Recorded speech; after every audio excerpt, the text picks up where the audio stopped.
Welcome back to another installment of Percussion Clinics. This one's all things snare drum. So welcome back. Thanks for attending, and thanks for listening to my rambling on again. So glad that you can join us. So what we're planning on doing today is we're going to do everything snare drum. Of course, I'm going to cover the basics and things that most of you folks may already know, but I'm going to dive in a little deeper on things that I do that sometimes are deemed more advanced or things like that. Again, my spin on things, nothing's right, wrong, or indifferent. Just my spin on things, and be willing to experiment and play around with this stuff. Hopefully through these different percussion clinics that I will do over the next calendar year, more of you will take on maybe percussion in your shops, so that you can expand and make a little more money in your shop, maybe when it's off time.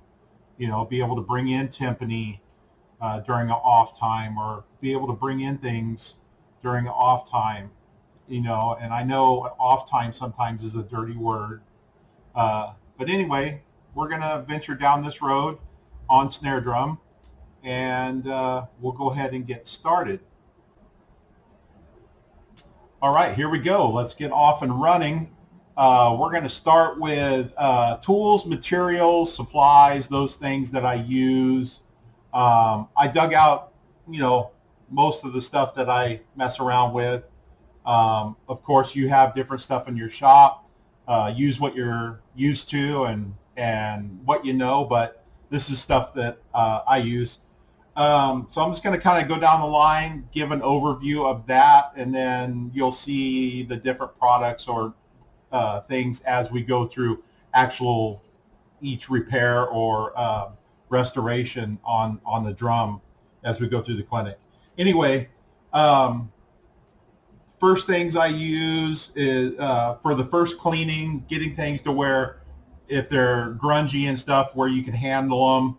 No different than what we do with the wind instruments. I use a lot of the window cleaner, Windex, Glass Plus, the windows cleaners.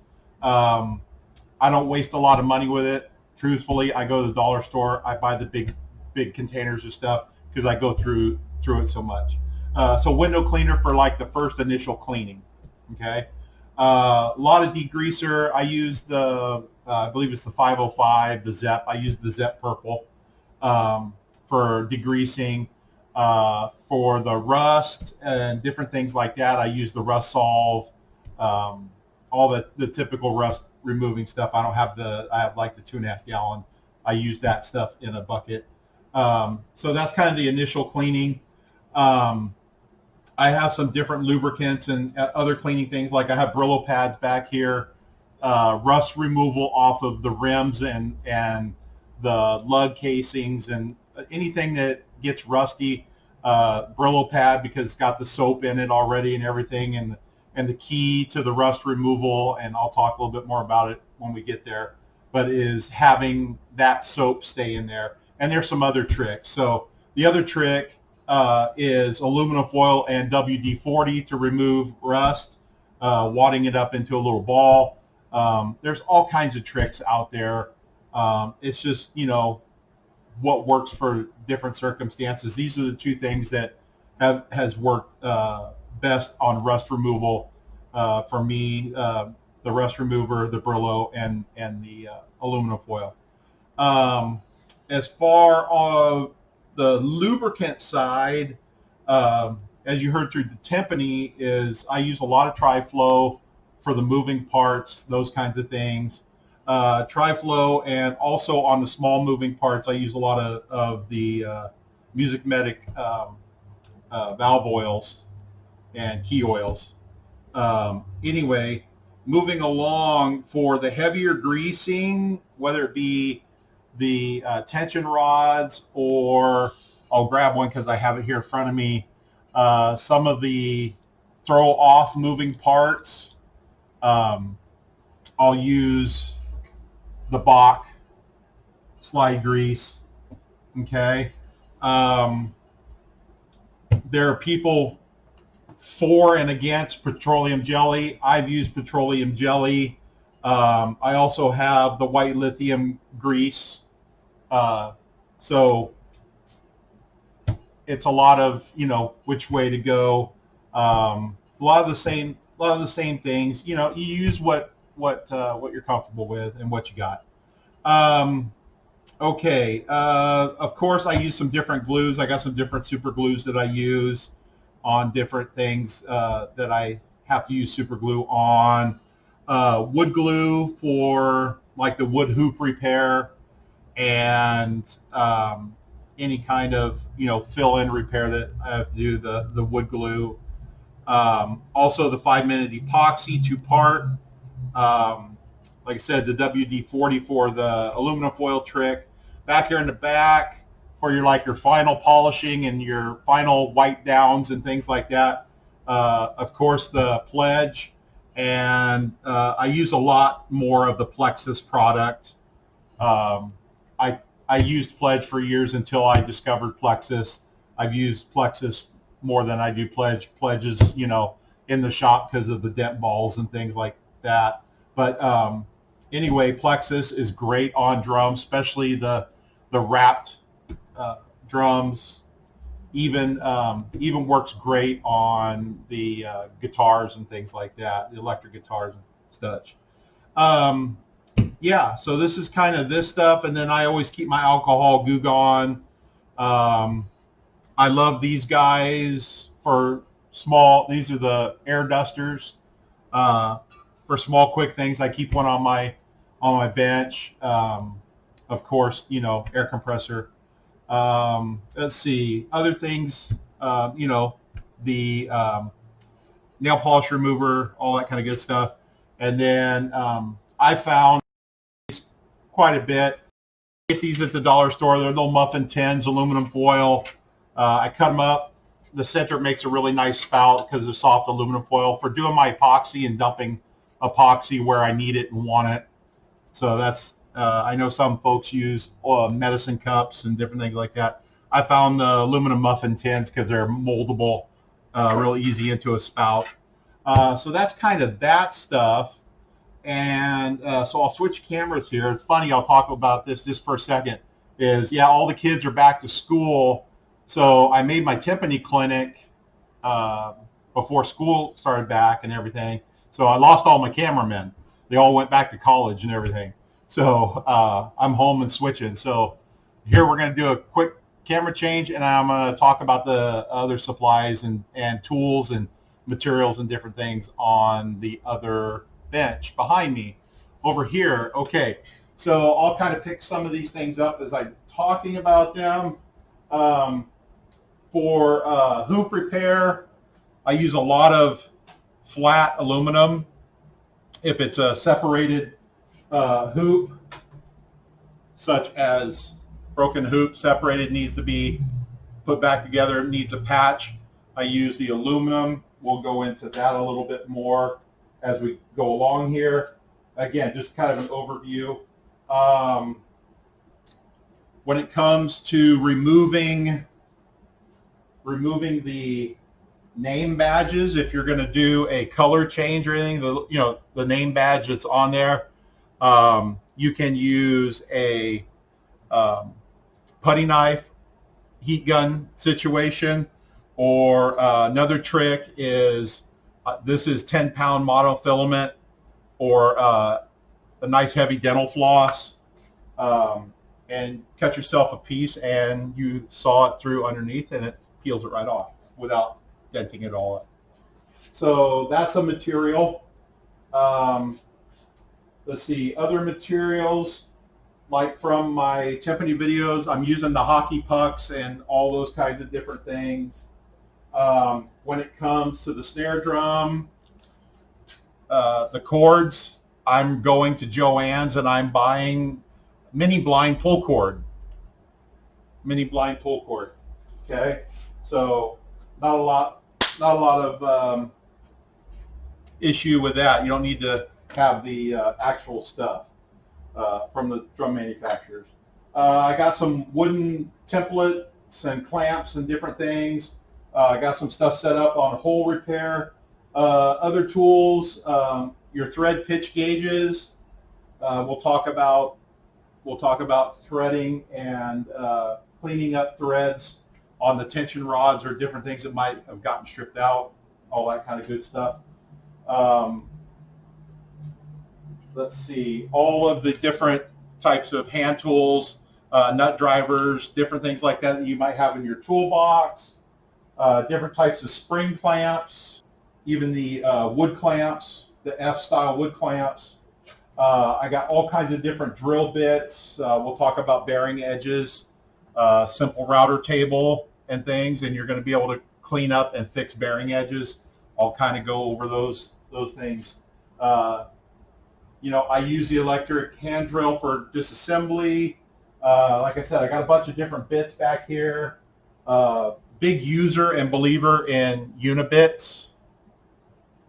Yeah, because they do two things. They do two operations for me. They drill the hole and they bevel the edge. So it's a twofer. When you're doing holes through drums and laminates and stuff, takes care of it all. The other thing is your different tension rod or lug wrenches for the drums. Old Ludwig style ratchet, used it for marching band to get the high torque. For disassembly, big believer in, okay, just get your adapter, 1/4-inch adapter. You can buy these 1/4-inch drivers with the square, okay, and disassembly goes real quick. Or you can already buy them, like this is an Evans. It's already a bit made to go right into your drill. Okay. The other thing not a lot of folks know is a 1/4-inch. I have a Craftsman toolbox, a 1/4-inch drive, 1/4-inch 12-point bit will fit right over the tension rod. So if you're in a pinch, a 12-point 1/4-inch slips right on. 12-point 1/4-inch. Okay. All right. So all kinds of different stuff. I use the sponge sanding blocks for sanding and doing repairs inside. Yes, this is a little bucket of sawdust for doing hole patching repair. Again, all those different things, we're going to try to cover all these little things that I do, even though they're going to be quick and abbreviated to fit into the hour and a half. I'm going to try to cover it. Okay. Yes, these are egg crates back here. I love flat cardboard egg crates for disassembly of snare drums. Love it, love it, love it. You can just separate everything out, and they're paper, and when they get dirty and oily or whatever, you throw them away. And I get them for free. We got a couple of big egg ranches around us. I go out to the egg ranch and they give me. Okay. So yeah, I'm also going to show you, let's see, a little bit of a shot over here. My drum mandrels for dent work and how I'm holding different things. Like this guy here is sitting on one of my little rests so that I can work on the drum, put an air vent in, all those kinds of things. So we're gonna pull these things up to the bench is what I'm planning, since again I'm all by myself with the cameras and this and that. So that's what we're gonna do. There's kind of a quick overview of all that. All right, here we go. I've picked a victim. Got an old Ludwig here. I'm going to walk you through my quick teardown, and we'll do a teardown, then we'll do like a cleaning mock, and we'll do reassembly tuning kind of thing. So anyway, the reason why I'm even going to work on this one is it does need work, and I'm going to try to show you is we've probably done enough of this. This one has the typical dents. It got dropped on the throw off right here at some point in its life, and there are these huge dents where it bolts to the shell. So this doesn't work well. It grinds up against the rims when you try to throw it on and off. The throw off is bent. This thing needs, you know, some basic love and attention, and it will be a perfectly good drum again. So yeah, let's start tearing down. I have my empty egg crate. I do tear down. Like I said, I do use the electric drill for tear down. I'm going to be using my Evans drill bit adapter. If you don't have the drill bit adapter, of course, I have the selection of knuckle busters over here where you can take two and start doing two at a time. Okay, so you can go to knuckle buster land. Also, like I said in the intro, 12 point Craftsman.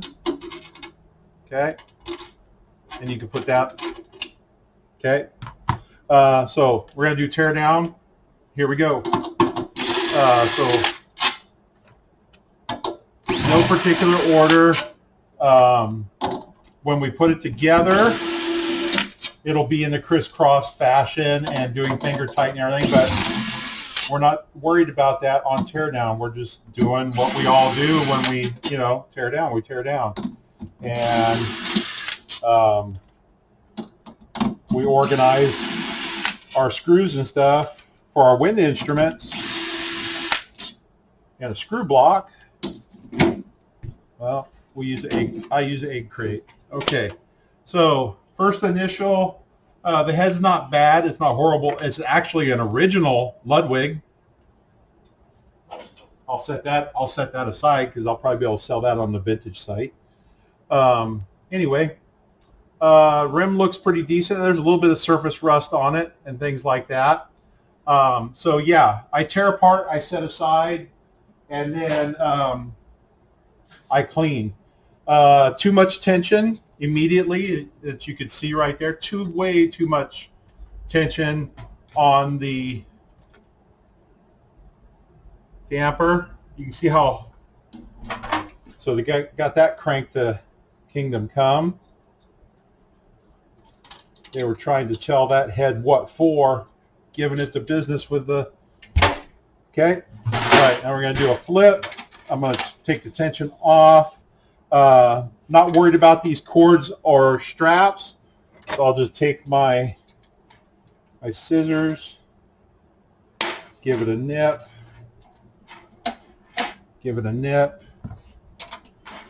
all the typical stuff. All right, so now we're over here on the side. All right, so now this particular Ludwig has, and I would usually do this in the other position, but I'm doing this for the camera and everything, but flathead screwdriver, get everything loose and out. Okay. Carefully set the snares aside, try not to bend them up. All right. Okay, so we got everything out of the way, set our flathead, and this drum must have recently had a head on it as new as this bottom head looks like. And what's crazy is this is a school drum, by the way. There we go. This is a school drum, by the way. That means they went to put the drum head on. Oh, what do we got here? We got a surprise. That's kind of cool in the middle of teardown. There we go. Little this was in here, a little jam and down, and the threaded insert was turning. So I just had to turn it a little bit in the casing to get it to pop back in with the spring. All right, anyway, so so yeah, back to the head. They put somebody must put a new head on this at school, and then it's like it wasn't working because of the throw off and everything. So gotta love it. Okay. So again, set that aside. We'll use them. Okay. So all right. So lots of dust bunnies and typical things inside the drum. Okay, so this is where I would use the can of air, or I have my air compressor right here. So do the dust bunny thing. The inside is just that, it's just dusty. Okay, so we have to address the dent, and so we need to take the throw off. So we'll just go through our assortment of nut drivers, and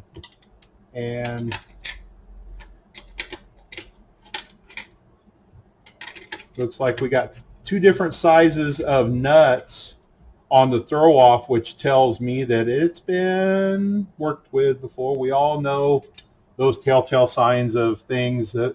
So we got, looks like a 5/16 nut on one, and looks like maybe a 1/4 over here on the other. Okay, so sometimes I can get them to pop off without, and so it's a flathead, tiny little flathead screw. You can go about it a couple different ways. The bottom one was in there tight enough that it came off, the nut came off, the head didn't spin. But my top head's spinning, so I need to make some room for it. So I'm going to undo slide the off. Now it's all exposed. And if you have a throw off that doesn't come apart well to where you can get to that screw, I have this nice little offset flathead, and I'm not sure who this is made by. It's a Craftsman. It's an old Craftsman. So it's just an offset flathead. Get up underneath there and everything. Okay, so my flathead. All right. Now I can get there. Okay. So anyway, bam. All right. All apart. Okay, we're going to set that aside. Okay, so we're going to organize all of our throw-off parts in our egg crate so we can get to them later. And I will address those 2 different sizes of,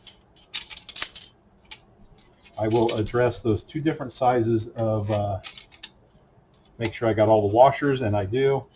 But again, I'll address the 2 different size nuts on reassembly, and I'll get the proper nut. Okay. Okay, so we are all good there. All right, so the next thing I would do on general maintenance here before I address the dents is I would go through and do a nut and bolt check on what's there. So starting with the muffler, I just do a little nut and bolt check on all these pieces, and then find the appropriate driver, which is a 1/4 inch for all these. And you don't want to over tighten, but you want to make sure that they're tight. Yeah, because you don't want to strip them out. Okay. So we do, more evidence, more evidence, more evidence. Let me see if I can get that on camera for you. Right there, more evidence. Somebody else has worked on this. Different screw head. That means they either lost it or stripped it out. Okay. So at this point, it's one of those things where It works. It's functional. Leave it alone. Especially when it, you know, it's a drum. It's not that Mark 6. Okay. And I know if some of my Ludwig friends heard me say that, I go, no, it's a Ludwig. You need to put the right screw in there. Yeah, but this came from a school. Okay, so I did nut bolt check all the way around. The butt plate, I'm checking the butt plate right now. Again, nut and bolt check, all good, all done. All right, those dents. We need to you back to our throw off. So we have some really bad dents. You might be able to see them from there. I'll lift it up. Kind of hold it at because of the light glare. There we go. But we got quite, you know, a 3/16 in the aluminum shell. All right, so this is where the hockey pucks come into play.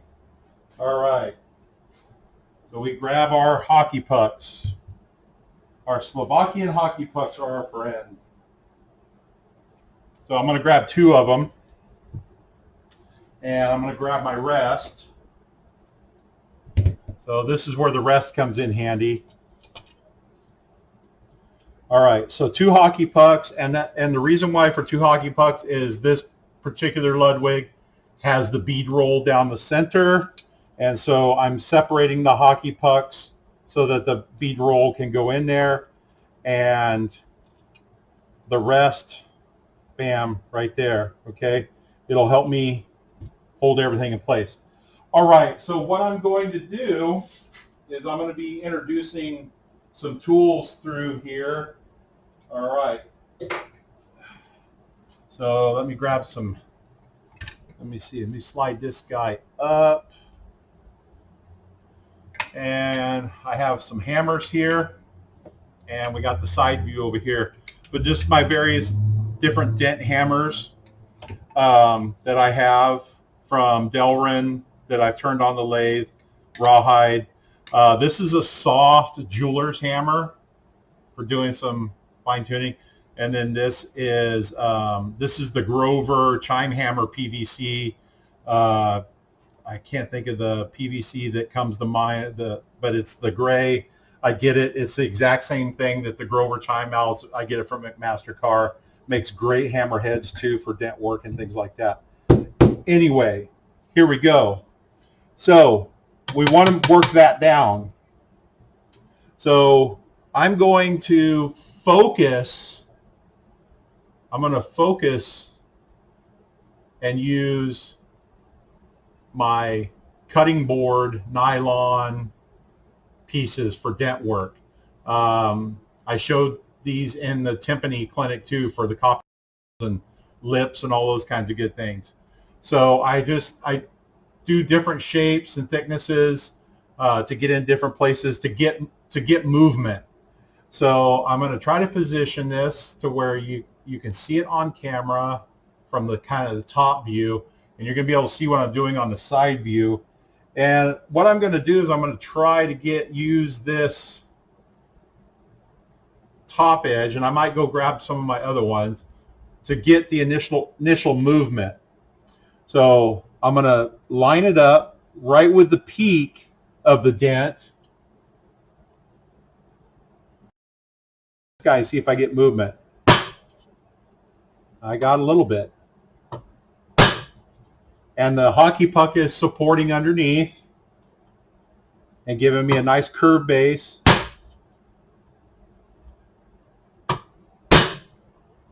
Okay, so the other thing that I can do, this guy here, I'm going to try to, I got movement with the nylon, but not as much as I am wanting. So this guy has a curved kind of a dome to him on both sides. They're not perfectly flat like a planishing hammer curved. I'm going to give a couple of strikes to see what kind of movement. I have my slip tape guard on these two, So we have no metal to metal contact. Okay, yeah, we're getting movement better with this than the nylon. So you get the idea. Now I'm going to come over here to the other one.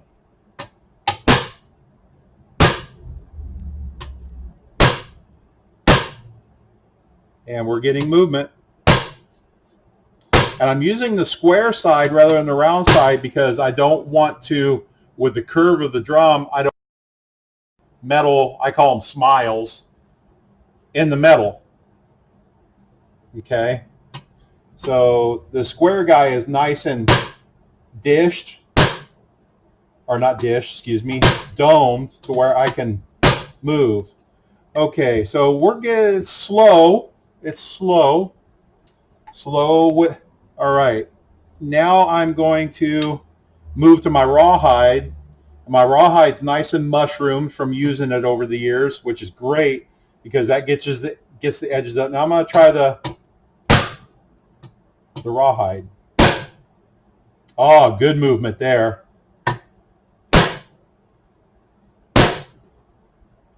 Nice movement with the rawhide. Just a matter of playing around with it. You are talking about a pretty rigid. So now I'm playing with the edges of the hammer. I'm actually tipping the hammer a little bit up on edge, like you see on cam, to work. Okay. And yes, I have not picked this up and felt it to see the direction of my movement, but I will now because my eye was telling me that I hadn't quite got there yet.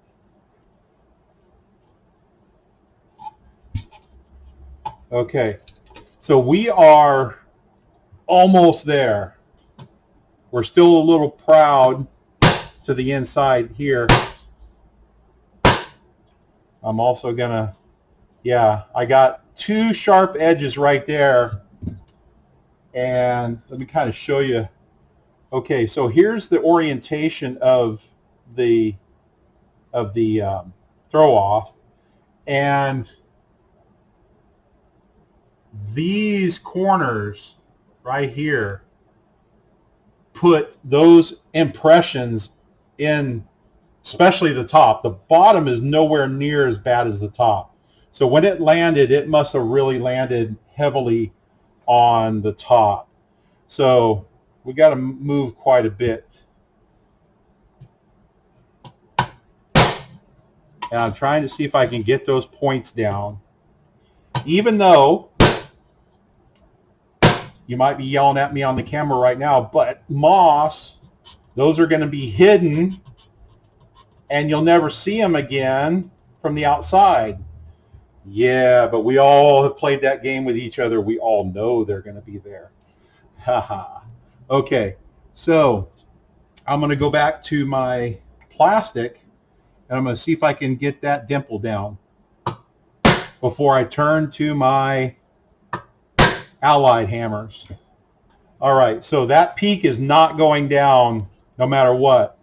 So I have my allied hammer, and no, I'm not going to smack it hard. I'm going to put it right on the top of that.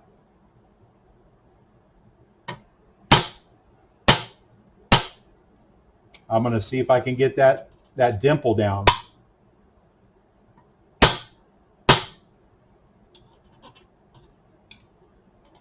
Okay, so back and forth between the two. Dimple is going down slowly but surely. Much smoother. So you kind of get the idea. Okay? All right. All right, so now we go through, we give this a Windex cleaning. Use our window cleaner, give it a good cleaning, all that kind of good stuff. Next thing, I'm kind of doing a general check for rattles. Checking for rattles.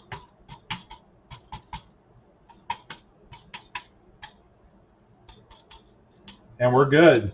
The only thing that was rattling was the butt plate. Okay, so I'm going to set my hammers aside because, again, I'm able to fold a lot of things into this. Okay, so set our hockey pucks aside. We kind of got a lot going on, I know. Okay, so let's kind of break down the different things that I can bring into play here. All right, so we did the tear down. We're done the nut and bolt check. We're doing everything. Okay, so let's talk about repairing things as we find them, as we go through here. All right, let's say, for instance, this muffler was in great shape and everything, but it looked like this. Somehow it had fallen off from dry rot, the glue going bad, whatever, you know, and for some reason the teacher may have taken the drum head off and took the felt out because it was bouncing around in there or whatever. But there was nothing there. Quick way I fix these, okay, is I grabbed one out of my drawer. This is a hi-hat felt for the bottom hi-hat cymbal on a hi-hat stand. So this is what goes on the bottom cup of a hi-hat stand. It's the exact same diameter. All you have to do is use your contact cement, do your contact cement, let it dry, and go ahead and glue it back on, and it's all good to go. If you have drum supplies or you offer drum supplies in your shop, that's where you're going to find that is a hi-hat felt, okay? If you don't have it, well, you can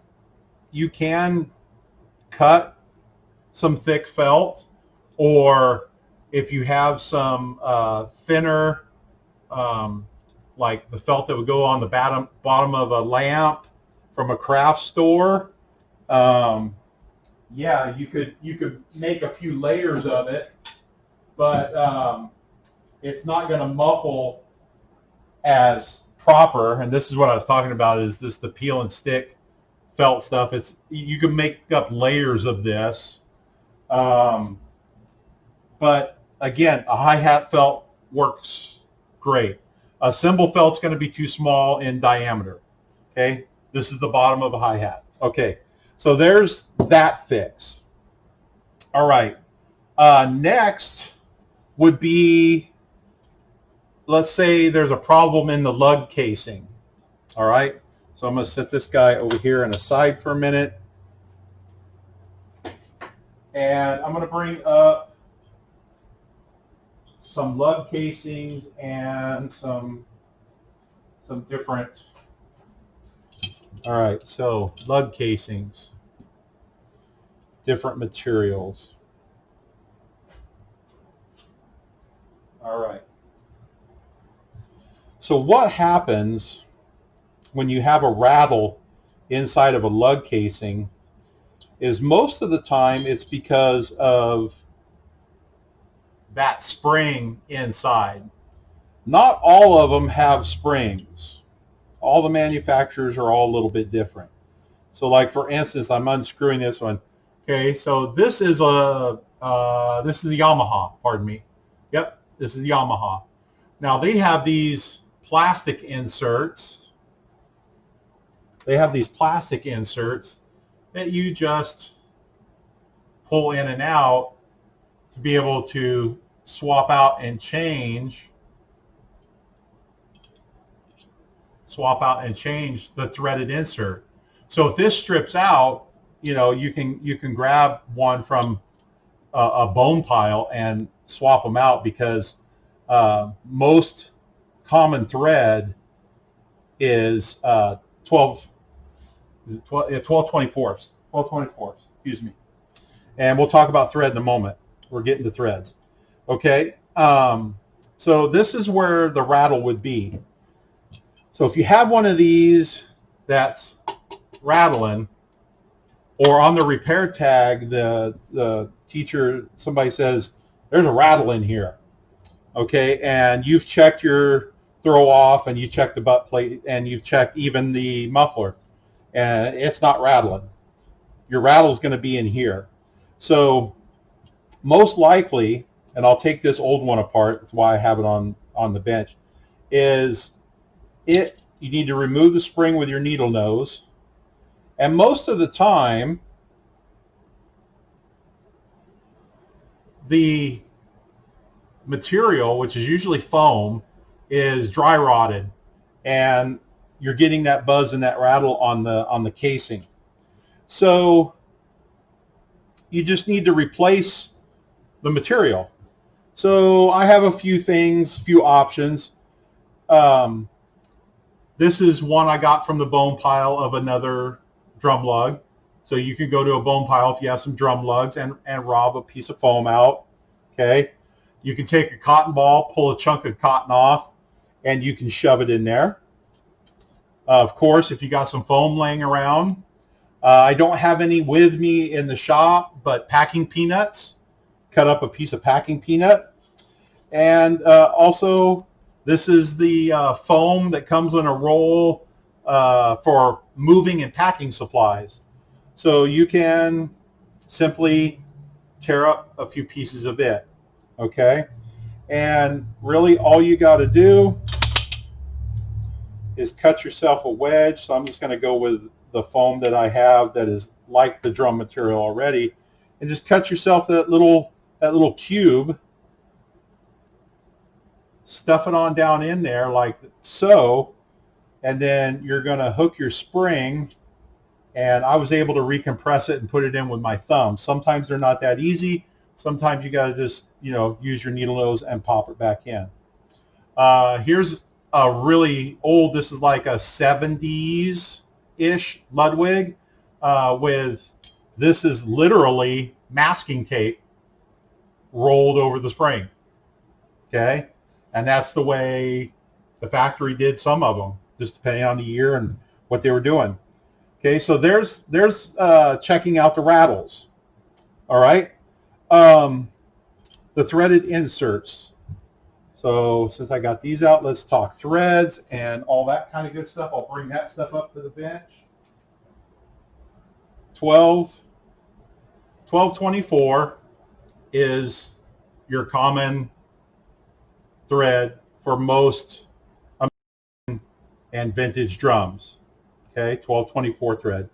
So if these get boogered up and you need to chase them, you just need to get yourself a 1224 and chase the thread. Okay. Consequently, if you have one of your lug inserts, okay, there's a couple of tricks. You can chase it with your tap. If you don't have the 1224 tap, the trick that I was shown once upon a time, you take the insert out. So I'm going to remove this insert. So we've pretended that this is our boogered up, cross-threaded, whatever insert, and it won't thread from the top like it should. So you take it out, reverse it, because it'll thread from the bottom unless they really screwed it up all the way through. And what you can do is you can use the tension rod to chase it back the opposite direction. Okay, so that was the trick I was shown with these inserts and running them the opposite direction. Okay, so that's a couple of options there. Okay, I have a pearl out here because most of your marching tension rods are larger, and they are a 6, and they are a 6.1, 1.0. Okay, so they're a 6 and a 1.0.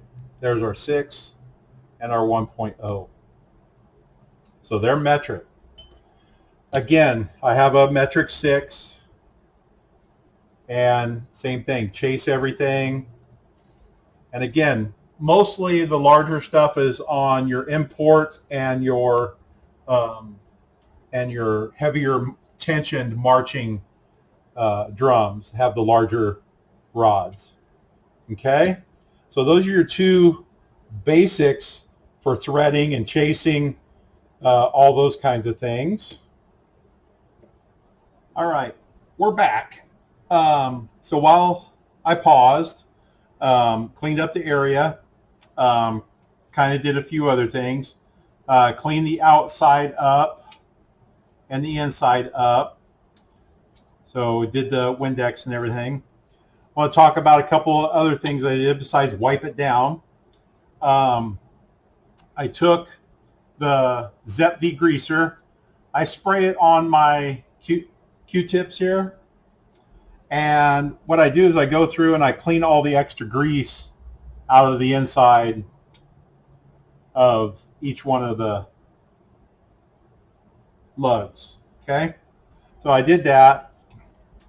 So that's why you see Q-tips on the mat and that kind of good stuff. All right. This throw off, as I said, was in a world of hurt. So I grabbed my bench blocks. Going to show a quick kind of overhaul because there's nothing really majorly wrong with this to warrant a new throw off. So first things first, I'm going to put it on my bench block so I can hold it up to the camera. And you can see how wonky it is. So it took a good shot. So I have a mini bench block that I can use for 90-degree references. Okay. So first thing is these two rails are not parallel and flat. So I'm going to go ahead and do that. And I'm going to use my metal hammer here to get things nice and flat.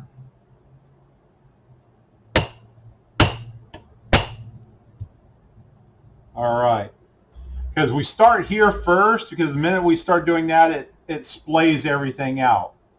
All right. So now I'm going to move to a couple of things. I'm going to either use, I'll be bouncing either between my Knipex parallels or my largemouth parallels. These are all the Music Medic ones. So I'm going to go ahead and clamp on there and give it a slight twist. And now I'm going to reference the 90 on my block. If you have a 1, 2, 3 machinist block, that'll work. If you don't have anything, you know, smaller or square, but yeah, your 1, 2, 3 machinist block will work. And that seemed to be pretty good. I'm going to give it a little tap right here again and see how we go. It looks like we got a little movement back and forth. All right.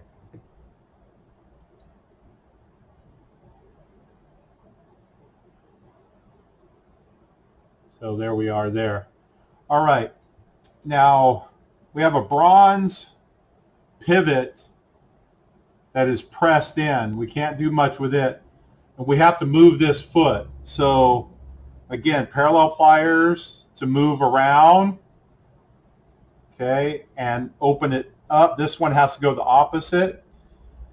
Otherwise, I've used this before. This is a dull chisel I leave around for doing such things. And sometimes I use just a little bit of leverage, and I can move it just a little bit at a time in a little bit more controlling manner because I'm splaying apart versus wrist twisting. So I make sure to put the nice flat dull chisel side to the bronze bushing. Okay, so now since the bushing is in the way on part of it, you can't put the bench block all the way in. You have to check it from one side to the other. So we have good 90 degree again. So there's our difference. Okay, so now that we know that this is all parallel and square and everything, and it even sits nice and flat on the bench block, because I didn't mess with the mounting pads, and everything came back. Okay, so then the next thing is degrease all the parts. So I'm just gonna, again, use my Zep, degrease all these pivot points and all that stuff and get it all back.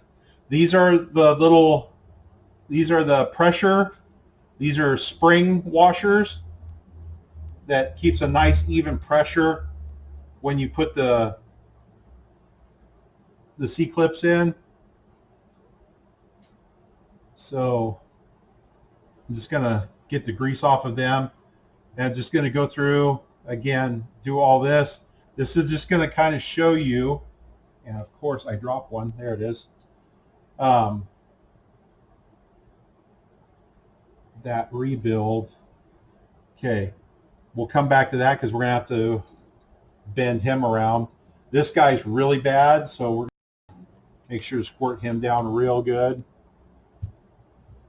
And I'm going to use my Q-tip to get into the rails real quick, into these groove rails. All right, give it a wipe down. And then in that groove rail, I'm going to hit it with the air compressor to get any last things out. So all I got to do is get in between now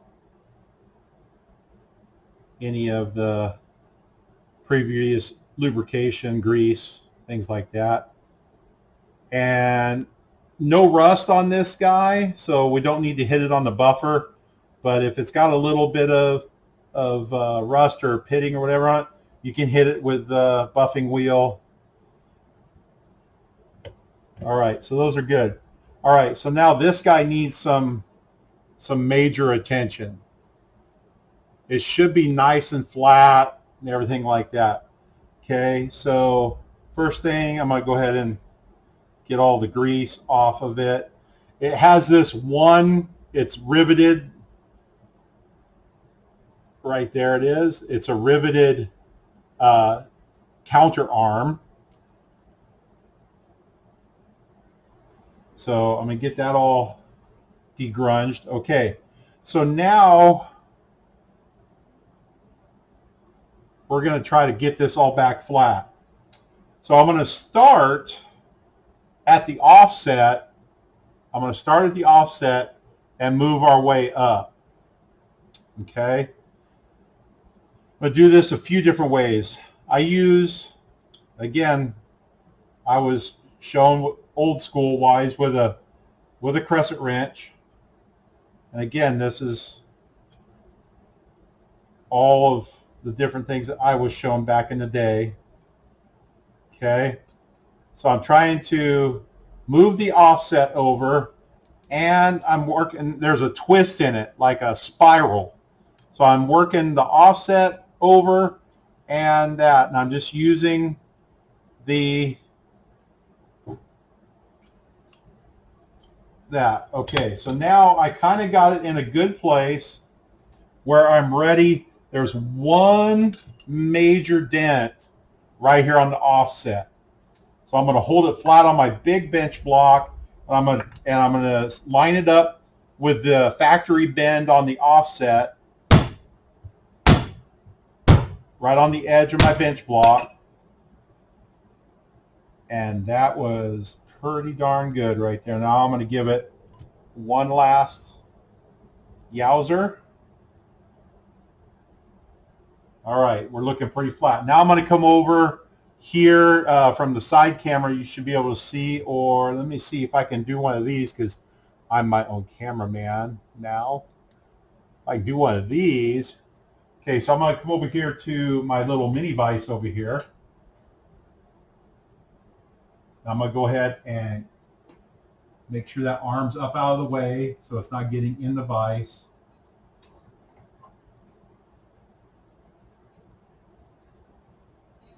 So I got it nice and flat in the vise there. So now I'm going to use the vise to hold it still as I try to take the spiral or the twist out of it. Okay. And again, I'm going to go to my crescent wrench, and now I'm going to grab it and give it a twist. I'm going to take it out because I showed it earlier on how twisted it is. There's that one in that camera. And I'll show it over here too. So we're gaining on it. We're gaining on it. Okay. So I took the twist, and it's got a little bit of a wonk back up here. I'm going to put it back in the vise. Now I'm going to move out closer to the end to continue to get that out, and I just did.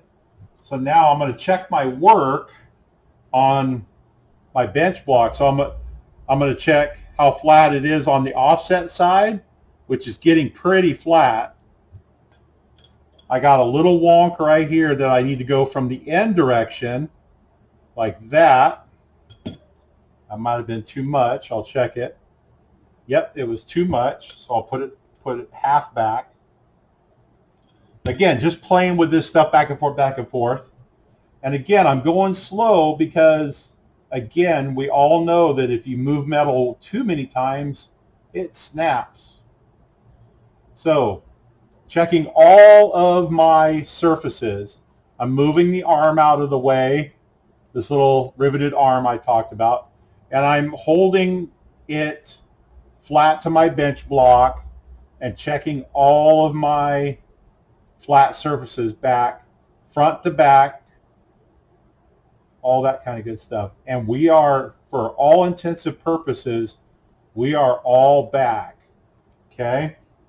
So now, the only thing that I'm not going to be able to check until I get it back on the drum is this plane is flat and this plane is flat, but getting them parallel. Okay, so we won't know that until we get it back together in the drum. And once you do, then that you can get the small Knipex parallels. You can get in there and move them around a little bit with the parallel, so you get all your clearances when you move. So I'm going to set that aside. All right.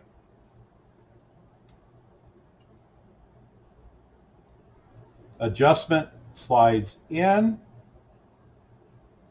And now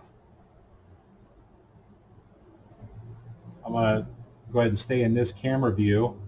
Okay. You have to put these two guys back in, but the springs go on first, top and bottom, in this particular Ludwig. All right. So now it's back on there. We're going to set it all nice and flat on the bench. We grab our E-clips and this one down here.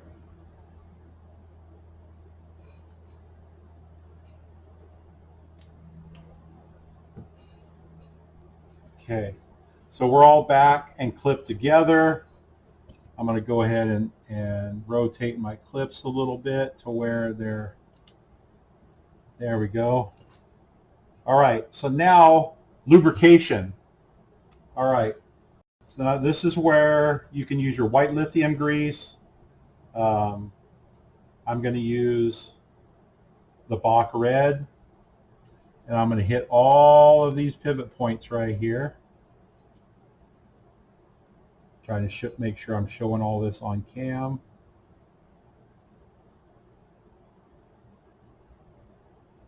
Top and bottom. Okay, and I'm slathering it really good because I'm going to show you the reason why I'm slathering it. Okay, it's hard to get in the nooks and crannies. It needs a grease, not an oil. Okay, So it's hard to get out all those nooks and crannies. So now I'm going to hold it in my rag. I'll hold it in my rag. I'm going to try to do this where you can kind of watch and see, and I don't make a mess. Okay, usually I do this off the bench and because of that. And I'm going to take my air compressor and just gently blow the grease into all the crevices. It works it into all of the crevices that I can't get by just dropping it on there because it doesn't really run good. Now I'm going to take it and I'm going to hold it like it's mounted and work it a little bit. Okay, so I worked it. So now I'm going to wipe off any excess that, there we go. Now, our rails, you're going to put a line of grease in the rails. These we can get to, so I'm just going to take the stick of my Q-tip and rub it on down in there. Wipe the outside that dripped out. So now the rails are packed.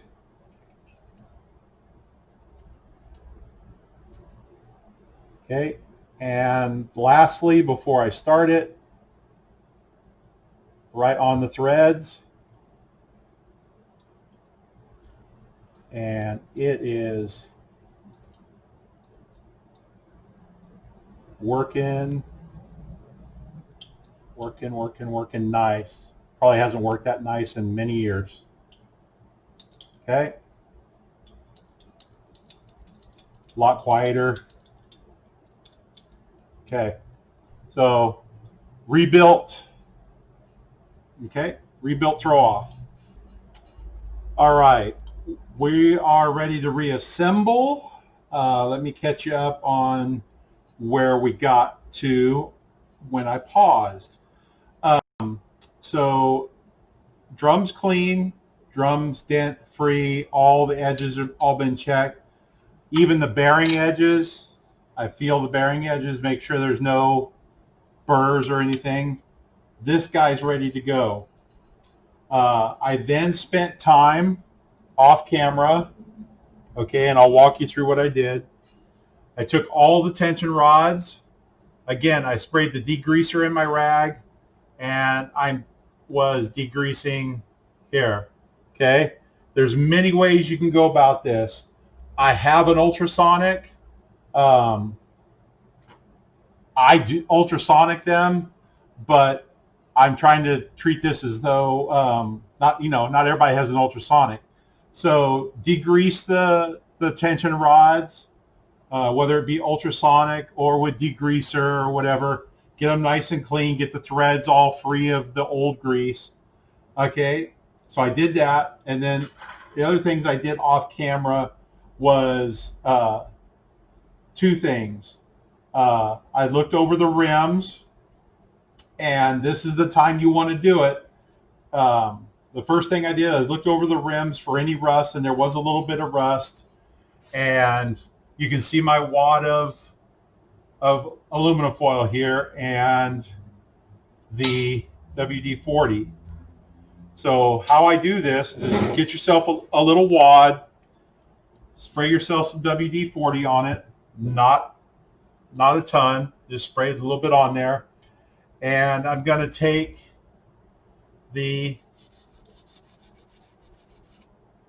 and you can see there's a little bit right here on the overhead cam there.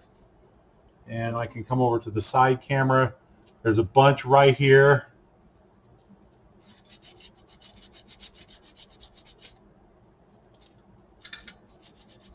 And again, you can hit it with the buffing wheel and some compound also, but 90% of the time this takes care of it. And then I wipe it all down with the rag.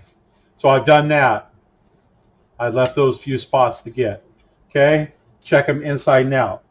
All right, then the next thing you want to do is if you got a nice flat surface somewhere in your shop, whether it be like a granite countertop or a glass display case, whatever, somewhere where you can lay these hoops down.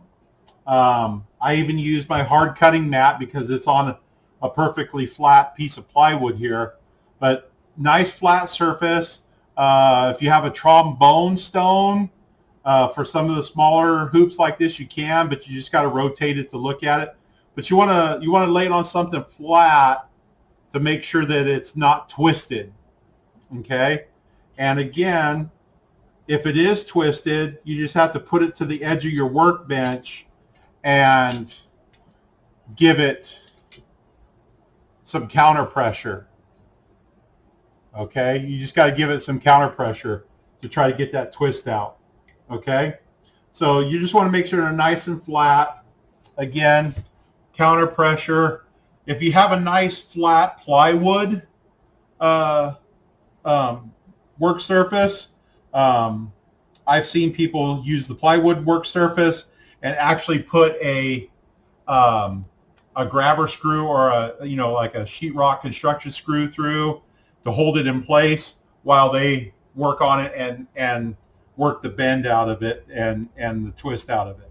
Okay, so these are all good. Wiped them all down. That's where we're at with that. I also have the Brillo out. You can use the Brillo. Okay, you can use the Brillo. Just make sure that you keep it really soapy so it doesn't scratch. And that's about it there for rust removal and stuff and spots on the drum. Otherwise, everything's really good and ready to go. The other thing I prepped, and I prepped one, was the cords that we're going to need for the snares. Okay, they're cut 10 inches long, 12 if you have a deeper drum. This is a 5.5 inch. But if you have a much deeper drum, you might need to extend this out to 12 inches, depending on where that throw off is. Okay, anyway, so there's one prep. I just use my little torch and just I use just the quick fingers of getting a nice point to it because it's hot. You don't want to burn yourself, but I'll walk through that right down here on camera. Let me get this started and get it in a safe spot. So you're just going to get it and straighten it. I'm sure you guys have done this to rope before. And then I pull a point to it so it'll feed through the holes on the drum easily. And again, I just barely get it hot. And I'm pulling a nice sharp point to that melted end. Okay. Quick fingers. We all have asbestos fingers by this point in our careers. I do this in my repair class at the high school, and the kids are like, I ain't going to do that. I'm like, yeah, I know. So those are all prepared and ready to go. That's how I do that. Okay. In further looking at the throw off, I found a problem. Okay, so these are the washers that were on the throw off, and they were missing 2 washers when this should have had 4, and I'll explain why. And then I fixed the other problem. I found a correct size nut, a little bit shorter, but it's going to work. So back to the washer problem. Should have had 4 washers on this particular Ludwig, and a lot of different ones use this, whether it be a Yamaha, Pearl, pick a manufacturer. There's a flat washer on the inside for the lock washer and nut, but there's also a flat washer on the outside, like I'm placing right there, to help elevate the throw off or stand it off of the shell to help with the clearance. And in looking at this off camera and getting it all ready and dry fitted to come back on camera, I noticed that those were missing, and I'm like, there's another big part of the problem right there on clearance. So hopefully when we go to button this all back up, we'll have hopefully alleviated a few of our clearance issues. With that said, what I'm getting at by the other manufacturers, if you're putting something together and you're having that clearance issue with the throw off, you don't want to bend all this stuff necessarily out of the way. You got to make sure that you clearance it, and sometimes you might have to get another set of washers and stand it off and clearance it from the outside of the shell. So anyway, we're going to go ahead and get this guy back on here.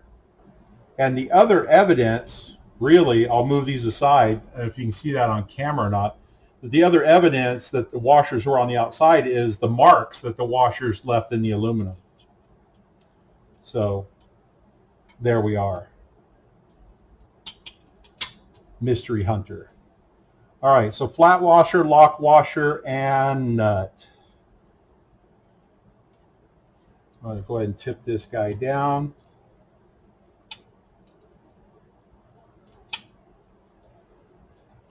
And I slid the throw off back apart so that we could get our nuts started back on. Like we had to take it off to get that one nut on. So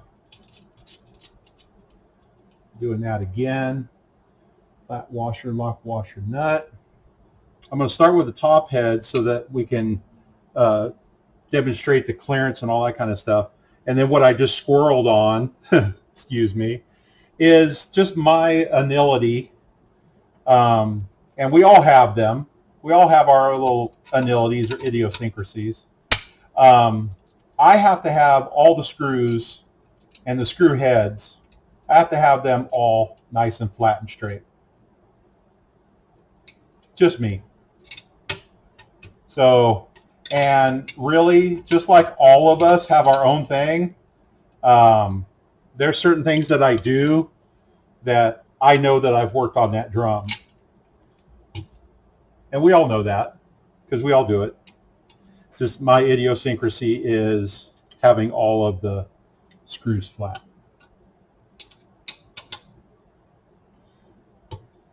So much so that all the switch plates in my house, all the screws are flat, that kind of thing. It's just the way I am. We're all wired weird. Okay, so now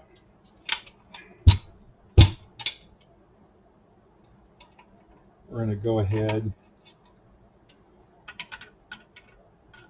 get it going the right direction. Got all the lube on it. Everything beautiful. Everything looks to be nice and straight. I'm going to go ahead and wipe some of my oily fingerprints off of that. Okay. There's our strings for a little bit later. All right, I'm going to go ahead and get rid of this guy. Okay, here we are. Top head. Top head. And this is another thing, is the maker mark of the head for me always goes at 12 o'clock straight across from the throw off. So when you set this up, whether you're playing a concert band or drum set, the throw off is at you, the maker is at 12 o'clock and legible in the correct direction. Okay, so there we are there. All right, our hoops are all good. And we're going to go ahead and do a dry run, line me up like that. All right, so now no power tools involved. Now only these power tools. Okay, and we're going to get them started. with our fingers. Make sure the washers, oh, I completely messed up. I completely messed up. Man, what a brain fart. We got to get lubrication on there. I'm going to go with the white lithium. So my white lithium grease, I just cut the tip to where I can just make sure that there's some grease up in there, and I stick it in the, like that. Boy, that was bad. That was way bad, and you're probably screaming at your computer screen on me, and you have every right to. All right. So now we're going to start. I'm using 2 knuckle busters to get them down. And we're doing cross from each other. So there's those 2. I've already done these 2. Okay, so I'll actually turn it. So 12 and 6 I've done, 9 and 3, okay? And we'll just keep crossing them. There's a pattern for all this in your clinic notes on tensioning patterns. So I'm drawing it all up. And then I'm also, as I draw it up, and I'm just getting it to where it's just right there. Boom, it's made contact, all that kind of good stuff. I'm also looking at the height of my rim, all that kind of good stuff. So now, tight. And the rule of thumb is the top head is tighter than the bottom head. And usually separated by a minor third or a perfect fourth interval, top head being higher than the bottom head. That's the rule of thumb. There's, you know, theories about everything.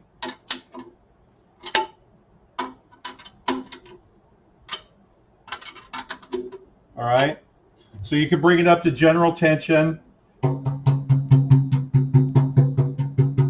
can start checking individuals.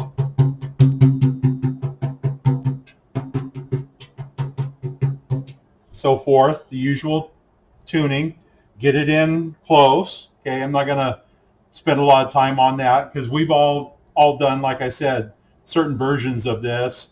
But my rule of thumb is top head's higher than the bottom head, and the pitches are separated by a minor third to a perfect fourth. And again, those kinds of things are all outlined in my book. Okay, so I got that. Just checking to make sure if I got heavy-handed with the grease that I get any of the globs. Okay, some of that kind of stuff. You know, just checking some of those last cosmetic things. So here we go. Putting the snare back on. So I moved the drum away from it to talk about snare mounting. So this is the great opportunity. This right here, this guy right here, the two cords and this snare, that's what goes back on that drum. But let's talk about the other things that could be out there for you. In your clinic handout, you have how the snares mount. And what I mean by that is you have 2 holes most of the time, or a slot. So the holes obviously are for a string, and the slot is for the band. So the materials can vary on this. You don't have to buy, when it comes to the plastic stuff, you don't have to buy it. Yes, most of the snare replacements that you buy, usually like a snappy snare, comes with the plastics inside. But you might get ones that are broken or whatever. So that's what I'm going to go through and even touch a little bit on the marching stuff. Okay?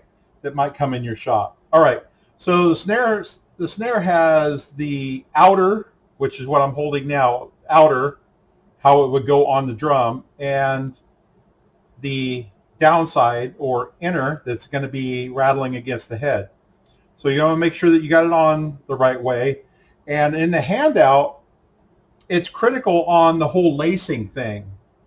You want to have, in my opinion, the minimalist amount of nodal points smashing against the head, meaning that I have a head here, that if I was to lace it like this, and I know that's on the overhead, and I'll move over a little bit this way, or actually I'll flip it around so kind of get both cams going here. So if I flipped it like this and brought it up evenly and brought it over to go to the throw off or the butt plate, you have all of this touching of the cord, touching the head, in my opinion, acting like a mute, okay? Lifting it up and off. Where if you do it the opposite, you have two very small nodal points now to deal with and minimizing any muting or muffling that might happen in stringing the snare and tuning everything. Okay, so this is the proper way of doing this snare, in my opinion. Okay, this snare also will accommodate the plastic. So let's talk a bit about plastic. So this is a roll of plastic. I was able to get it at McMaster Car. It's like a, I don't know, 50-yard roll. It's the 1/2 inch by, I forget what mil off the top of my head.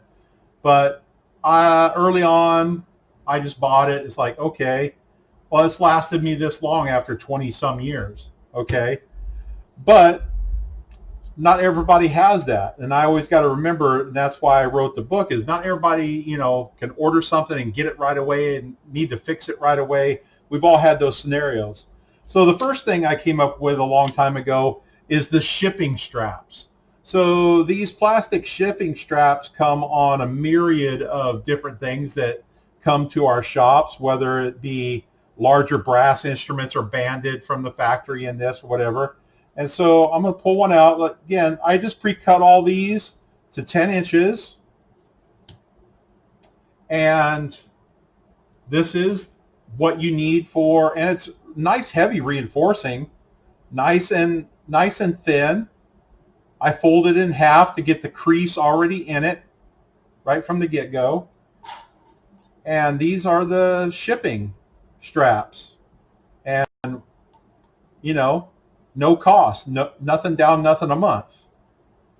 And it still looks professional and clean. And there they are. And it doesn't matter if the bands come in black or whatever. I just don't put anything on there other than black or these clear ones. I've had some green and different ones come from different companies. But yeah, shipping straps. Okay, so there's that.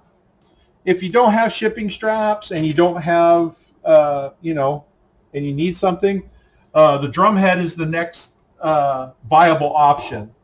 So you just take your mat knife, go ahead and plunge it in right at the rim, and just ride the rim all the way around. And these strips are 1/2 inch to 5/8. That's the size of the slot hole. So I'll set that aside. All right, got my cutting. All right, so we're going to mark out 10 inches real quick. And so I just take these and I'm following my mat. I got enough room there to there, 10 inches. And I'm going to go 5/8 from the marks on my mat.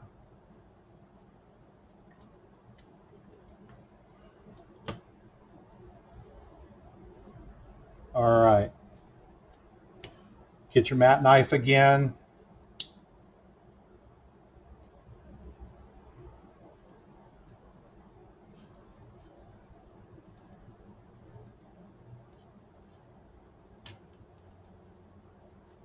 And go to my 5/8. Oh, I slid a little bit.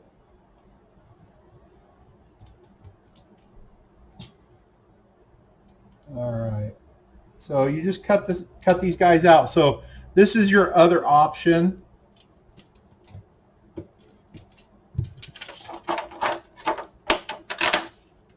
Oh, look at that.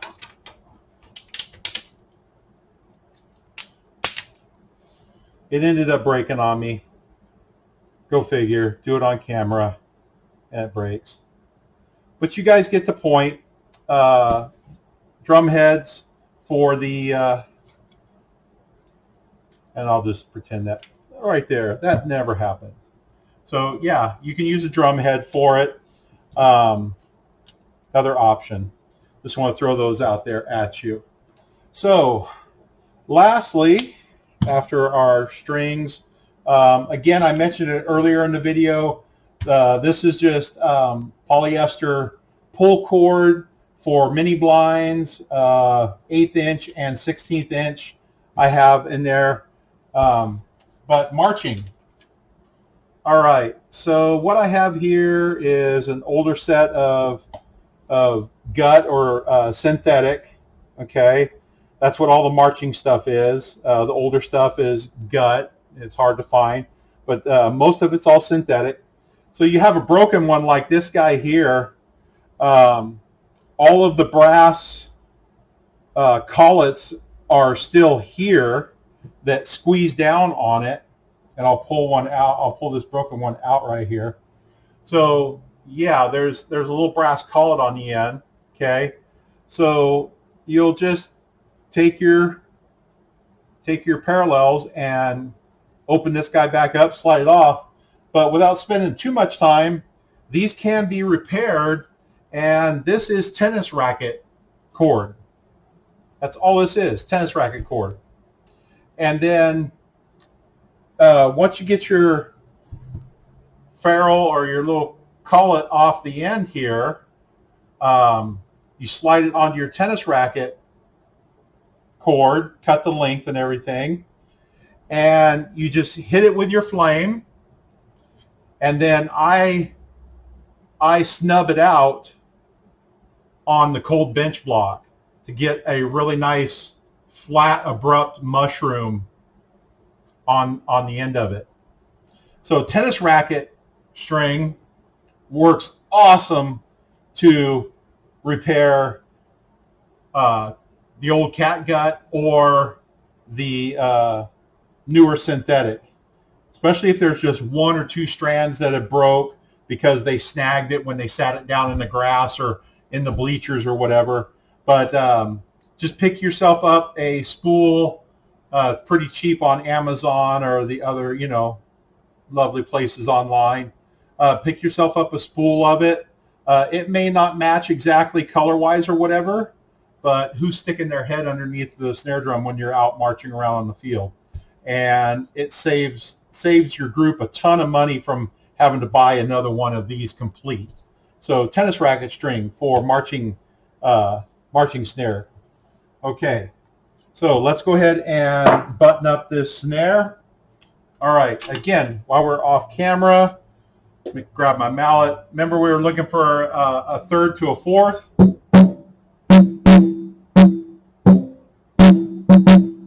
Almost half a fourth in between there. Here comes the bride. Yep. Okay. And by the way, just so you know, the muffle is completely off, not touching the head or anything like that. So we don't have anything like that going on. All right.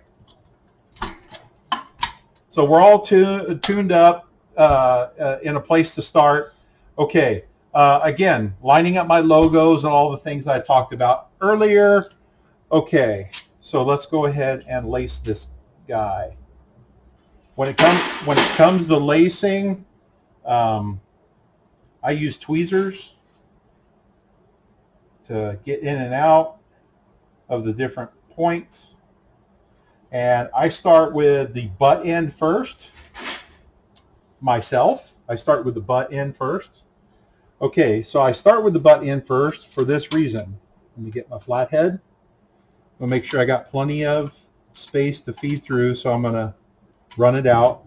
All right, I start with the butt end first so that I can set my distance and get it centered. Because once that butt, if you set it on the butt plate side, it's not going to go. Okay, so you're setting your center right now on your setting your center and centering your snares right now. Okay, so here's why I use the tweezers. You got to get them in behind and through. If you're looking at your diagram, if you happen to have it printed in front of you, I try to keep, I'm gonna go ahead and tip it. I try to keep the strings straight. I don't tie them together like that because it brings them to one point. I try to tie separate knots to keep them nice and parallel, pardon me, as I can apart. I go ahead and I tie my knot and slide the knot up to. Okay, so I've tied one knot off and I have it slid over and secured against the side over there. At this point, again, all this is to try to get the best sound out of this guy. You know, it's just like doing all the tinkering that we do on the winds. Okay, so I'm still in a good spot there.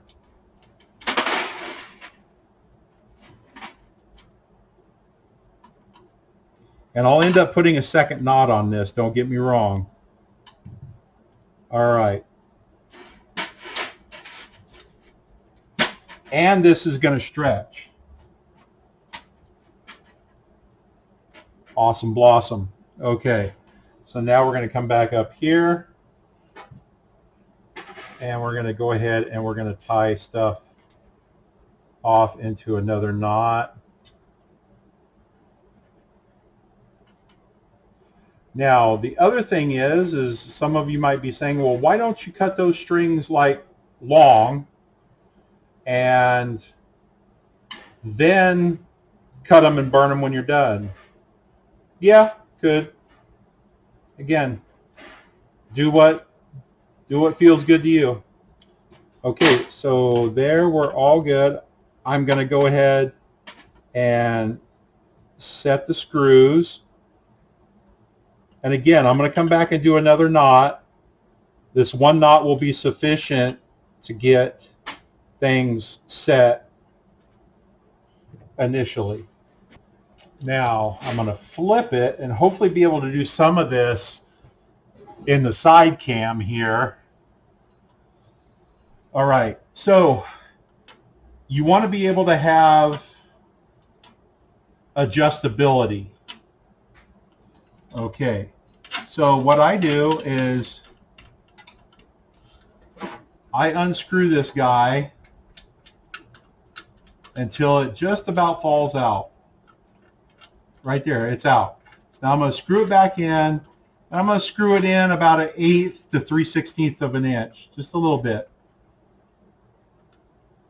Because now I have all of that thread for adjustability on these snares. Okay, so now I'm going to go ahead and lift it up. Again, go into my tweezers. and I got to feed them through that little back hole. This is why you want to make sure there's a nice sharp point when you melt these.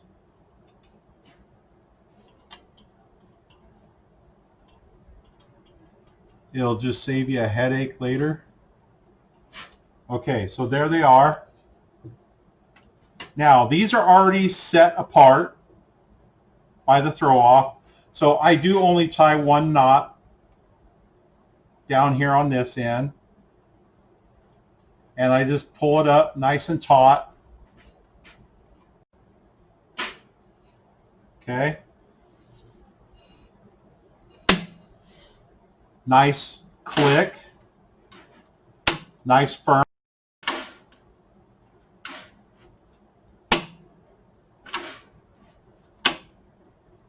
All right. And we got all kinds of room now. Earlier when we took it apart, you seen how this was hitting and rubbing really bad. Everything's nice and lined up. Nothing really further to adjust on this guy. I like the feel. It's nice and smooth. All lubed up with the red box slide grease. All good. Okay. Now the only other test is let's see what our rough sound is. Not bad. Not bad, not bad, not bad. Okay, so let me go ahead. I brought a snare stand over here. And that's with no muffle. So we have about our perfect fourth top to bottom. And not really stiff. That's nice and smooth. Not a lot of tension on the throw off. Okay, so now I'm gonna tension to where it's really kind of pulling on the snares. Okay, a little drier. And this is a dry head and stuff on there. It's a muffled head. It's got the reinforcement ring and vents on it. It's an Evans Genera. And again, this is when you would ask your customer too, is if it's just a general snare, you're just gonna put a single ply coated head on it and call it a day. If it's their jazz band snare, they might want something a little bit drier, and you'll put like a Genera dryer, something on there where it's a little bit shorter attack and dry. Maybe it's concert band and they want to put a Fiber Skin 3 or Fiber Skin 2 on it to make it sound really fat. Okay, but that's pretty decent right out of the box. Now I'm going to go over here to my left and add just a touch of muffle where I can feel it just tensioning. Dried it up a bunch more. Here it is off. Not touching.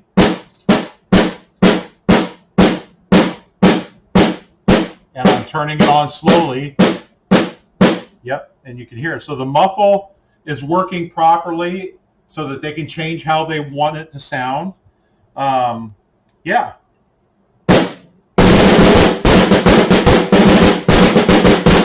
Yep. Okay. So I think we're pretty good. Again, talk to your customers about what they're looking for. I even added a head selection chart. Pardon me. In the handouts. Yeah, and I'll make sure that I hit any questions or anything in the comments box. And I'll hit some of these other things that I have, but that's kind of a teardown rebuild. Of course, let me address rentals too, not just customers, but your rental stock. This would be your general maintenance on your rental stock, you know, putting a new head on and freshening things up and things like that. So we'll pause this part of the video and we'll go on to some other things like filling cracks and some more advanced things. But that's kind of generic stuff. And like I said, I'll look for questions in the chat comment section. And you have my information. Email me any of those kinds of good things. My phone number. I'll share all that stuff. Also, once you tune it, get things going, get things set, just as kind of a last follow-up, if you're having to deal with any stubborn wrinkles or anything along the edges because of things not seating right or the head being funky on you, grab your heat gun. Okay, so just some light heat around the edges will help take all those wrinkles out.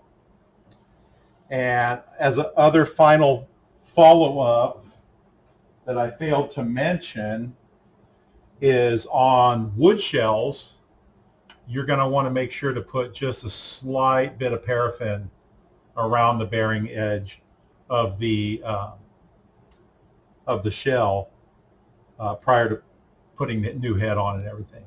So just a couple follow-up things that skipped my mind. All right, everybody. Want to say thank you for walking through this journey on everything snare drum. I know I go long, and that seems to be my track record, but I'll make sure that all the extra video footage and everything that is given to NAPBIRT so that you can get all the beyond the clinic stuff, because we're at an hour and a half, so I want to make sure you get all of the information. So thank you for all of that. This is my second big installment with snare drum, and I'll figure out what my next big installment is.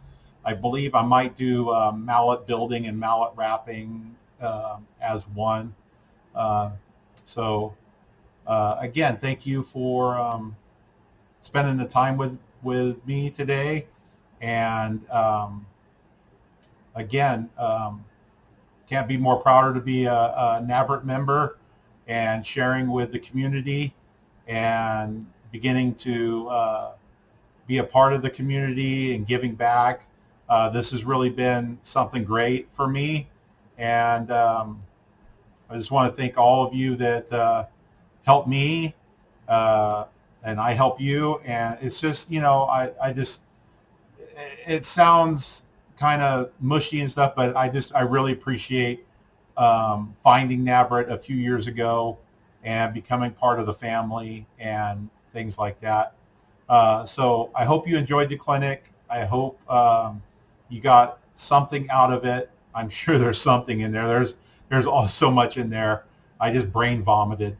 But anyway, you can check out my book. It's available through NAPBIRT, and it's I believe I put it at the bottom of the clinic information. You can get my book. Call me anytime. Email me anytime. My information's all through the member directory. Be glad to chat with you and help you out with projects or things that you got going on. So again, thank you very much, and I'll sign off.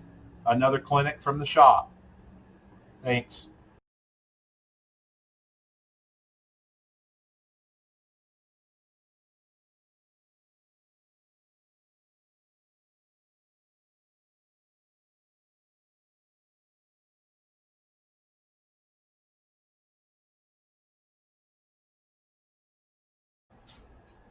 Okay, moving along.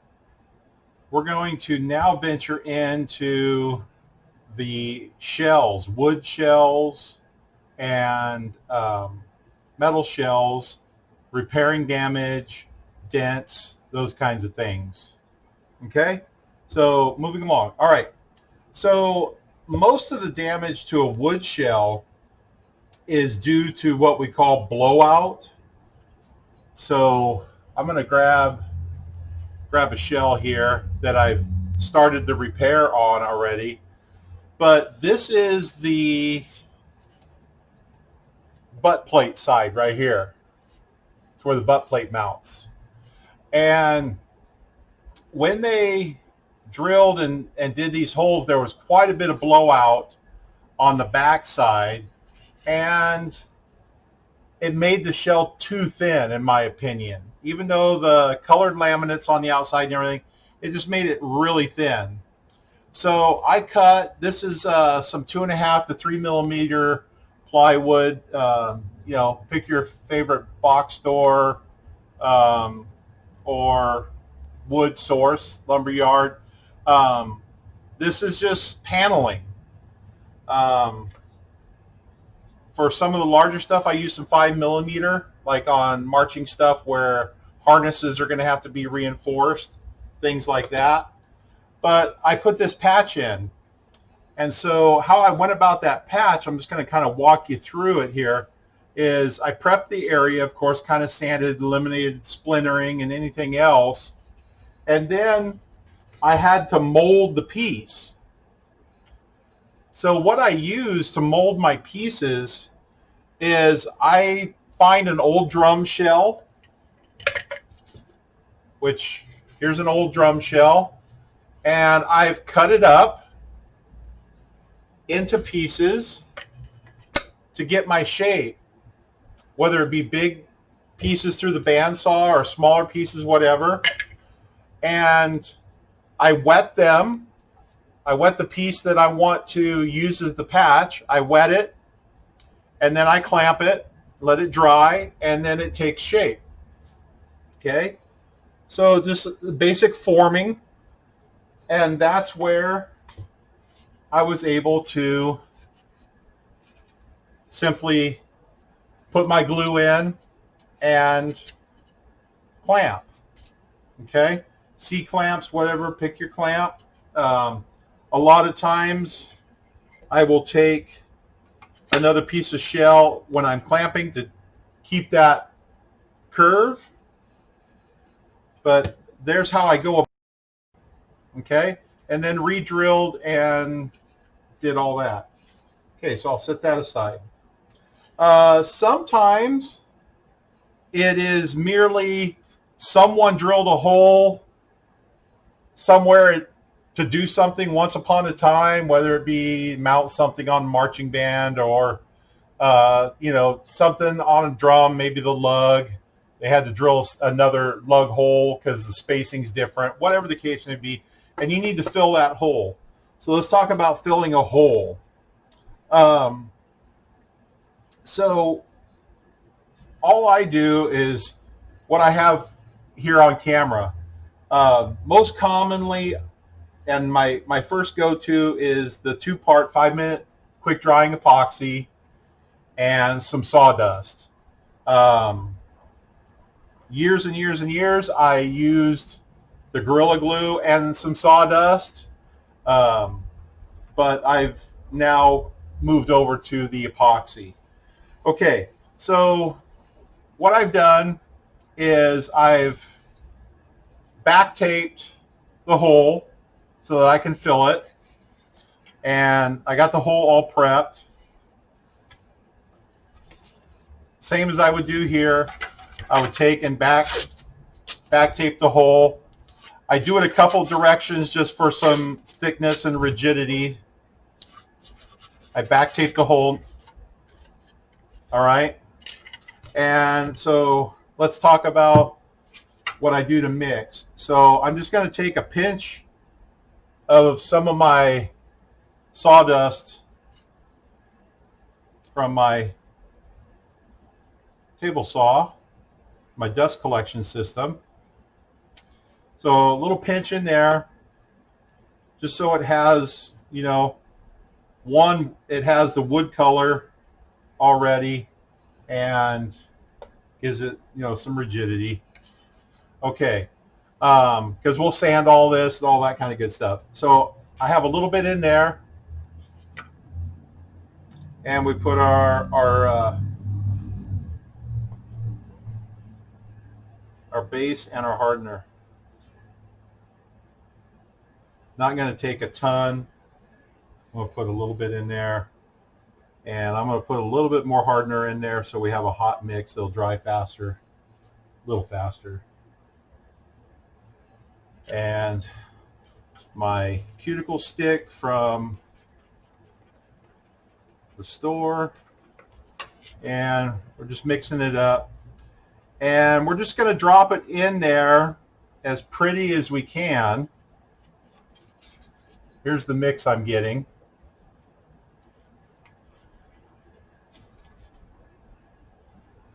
All right, I'm going to go ahead and prop this guy up kind of level. I'm going to get both of these guys set up here to drop this on cam here.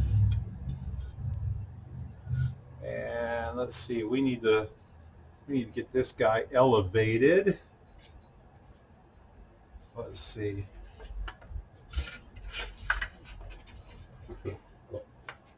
Too much elevation. We're improvising. There we go.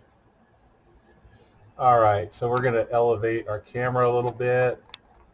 Sorry about making you drunk there for a second. Okay, so we're going to go ahead and start dropping these in.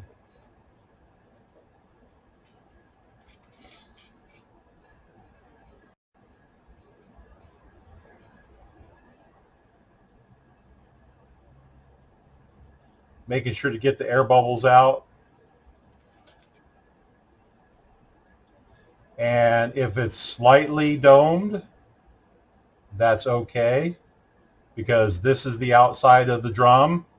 It's going to be covered with laminate, so you can sand it accordingly. I'm going to wipe off my extra off my cuticle stick.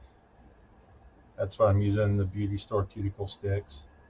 I'm going to take a little bit back out of there. There we go.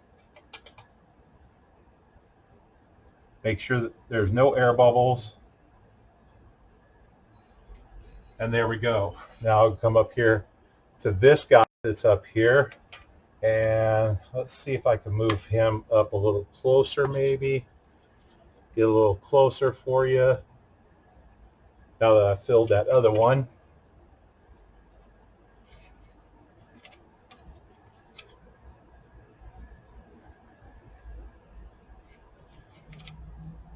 So again, this is just the 5-minute epoxy, 2-part.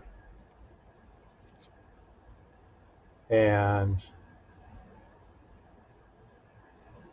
I'm going to make the executive decision on this one. There's a little bit of a split right there from when they drilled this hole.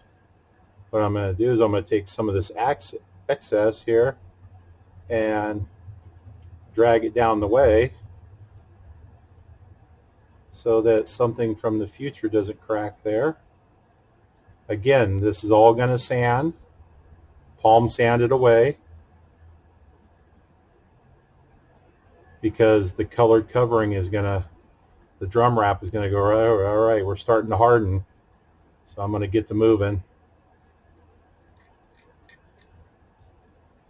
Yep, we are getting to the hardening. Yep, we're getting a peak now. All right. So I'm going to kind of give that. And the other one down here. Just kind of tapping on it a little bit. Let it settle.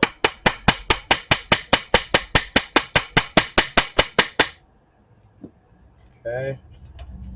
And that's how I go about filling a hole. Now again, when this dries real well, I'll go back and I'll palm sand this, peel the blue tape off the backside, do any slight touch up on the inside with, if there's like a lacquer on the inside, you do a little bit of touch up in there where you had the sand or whatever with either some brushing lacquer or just a real quick spray lacquer on the inside of the shell to get the sheen and the gloss back. Sometimes I'll touch it with a stain stick to kind of blend color where I sanded on the inside, if I have to do that, just a little bit on the inside, just so it's not so noticeable that there's suddenly this fresh blonde sanded spot in the wood, all that kind of stuff. So as I set that, I'll set that over here. Okay, so again, two-part epoxies. Again, I formed, this is just the paneling from your local lumber yard. If you got a hobby store, I'll go in for some of the more particular drum work that I may be doing. You know, this is not, you know, this is like school level stuff. But if you got a high-end thing that you're doing, this is aircraft plywood that I go get at the hobby shop. And this is 1/64 laminate, and I'll put in layers as I want them. So this is another option on some of the higher end stuff, and you can get the different grains and stuff to kind of match what you're doing in some of the more higher end drums. Like I said, with marching stuff, school stuff, yeah, it's getting beat up. You can go more with the paneling type solution. So there's some food for thought. Any other last follow-ups? Like I said, you could take an old snare drum and cut it up for your curves. I have these laying here to remind me. These are the supports. These are some of the old supports on marching bass drums from the inside. Sometimes, you know, that the lug goes through and the harness clips on, all that kind of stuff. If you have curved pieces like this laying around, this works great too. All these curved pieces, especially these guys, work good for hoop repair on wooden hoops that we'll get to here shortly. But this is all the information on the wooden side of snare drum shells. Again, I'll come back and sand all this stuff, level it out, and this is all preparation to put a wrap on this wooden drum. So be right back, and we'll head over and look at metal shells and dents and what I do there. Okay, a follow-up to our hole patching. So I've let some time elapse and went ahead and did the sanding. So let's start. Okay, this one here, I removed the tape, and this one's been sanded on both sides. Okay, so I would touch this up. Okay, nice and smooth. Not a lot of sanding on the tape side, just any little rough edges that might have popped up. Over here, where we had the split out, nice patch. This is where you can see where the wood shavings in the epoxy gives it the color and all that kind of good stuff. So there's a follow-up there. Now this one here, a little bit of sanding, but this one, and this will happen, and this one happened well for me, is I didn't touch that with a sander. The tape held nice shape, no high spots there, nice and smooth, no transitions, and that's what that hole now looks like. And that one didn't even have to be touched with sand paper. And there's that side. So a little quick follow-up on that. All right, moving on to metal shells, and moving back to the back bench now, where I have some of my stuff back here, my mandrels and things for working on metal shells. Okay, so let's talk about just real quick the mandrel things that help me and the third arm. You've seen the one earlier in the clinic that supports the drum in this fashion, where I can work dents, do all kinds of different things that way. This one here is great for if I'm having to work like on a big bass drum or something. It can be clamped onto the end of the bench or in a vise. I usually have it in a vise. I just don't have all the vise, space here. But yeah, you can work on it, fill holes, do whatever, and it's at a nice height, nice work height. So this is a 22-inch bass drum, and everything fits on there nice and comfortable. You can use towel. I use lamb's wool because that's what I have laying around. Just pat it all up good. The other little trick guy I have right here is my Mandrel. Change angles here. Sorry about jumping in and out of the camera. But this is my snare shell Mandrel, doing outside dents, moving creases, even working on bearing edges on the edge if I need to, all those kinds of good things. I use it to sit here and polish, all kinds of stuff. It's just a nice trick guy to work on stuff.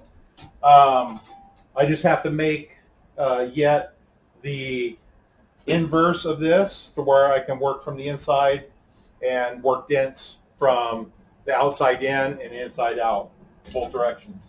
Okay, this shell, why it's here, we're going to work on, is it's got two really bad dents here on the throw off again. So just like the Ludwig that we worked on earlier had really bad dents, this one does too.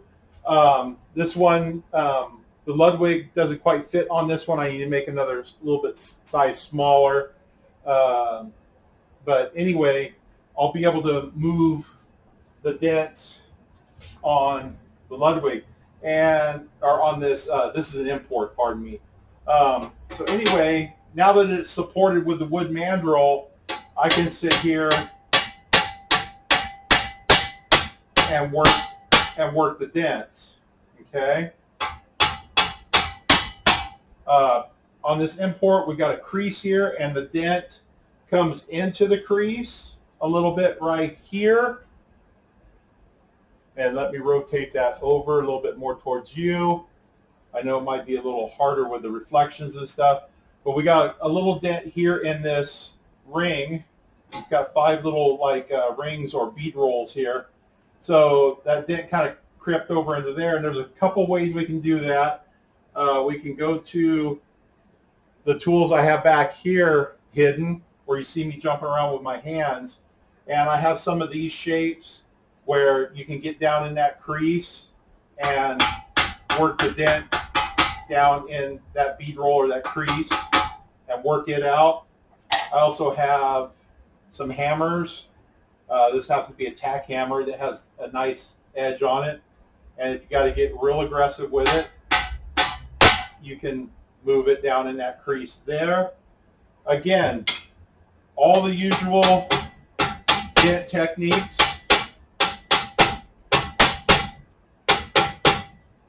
And this one over here. And what's cool about the mandrel is you can hear it start to firm up as it starts to flatten out. It's not bell ringing as much anymore.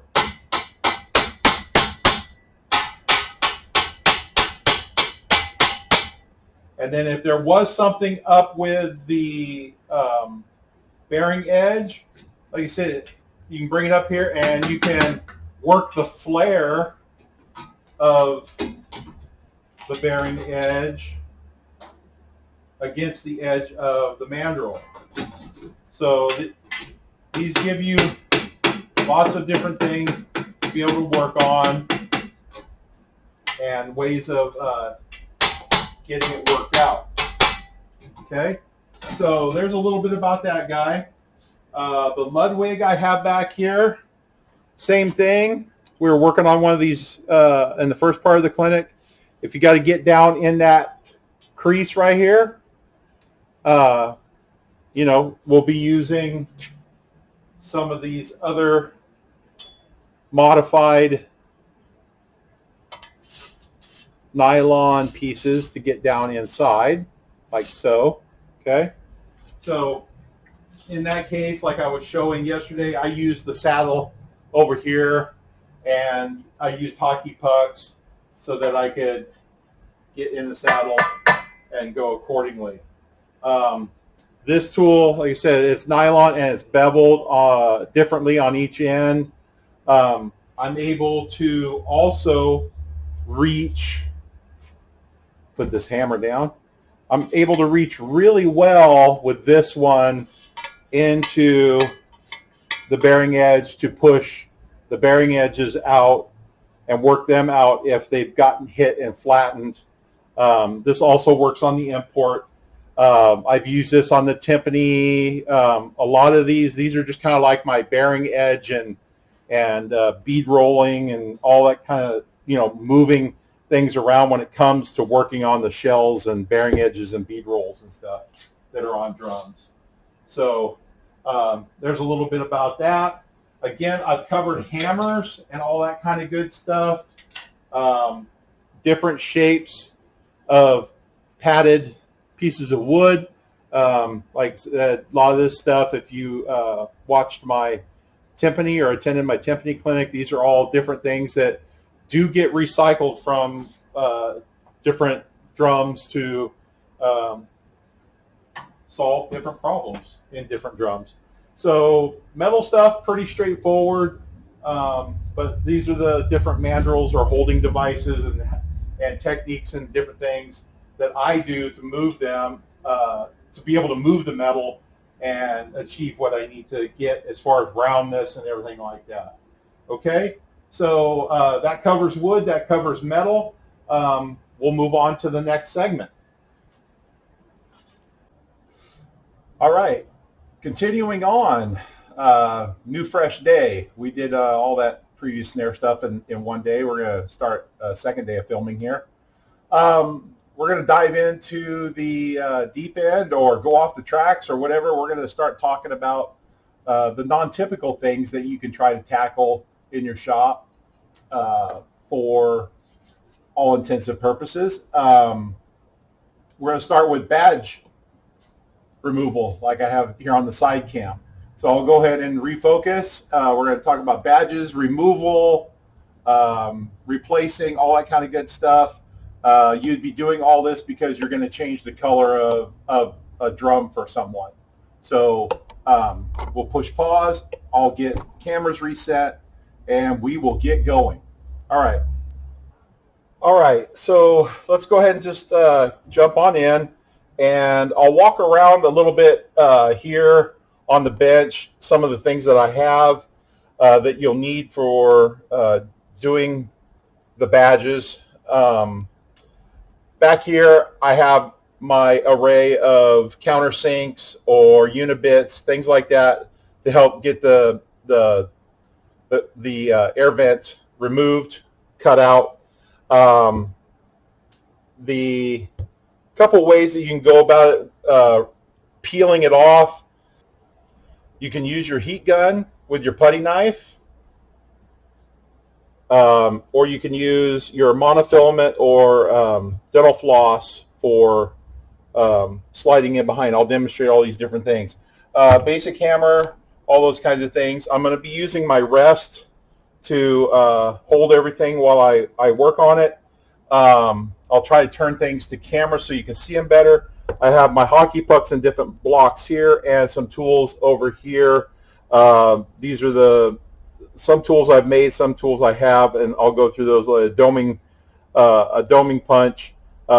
This is for knocking out air vents. I turn this on the lathe. And then these are the flaring tools for putting a new one back in. So we'll walk through all this. Okay, so I'll try to turn this towards the bench cam and get it. There we go. So here's our air vent.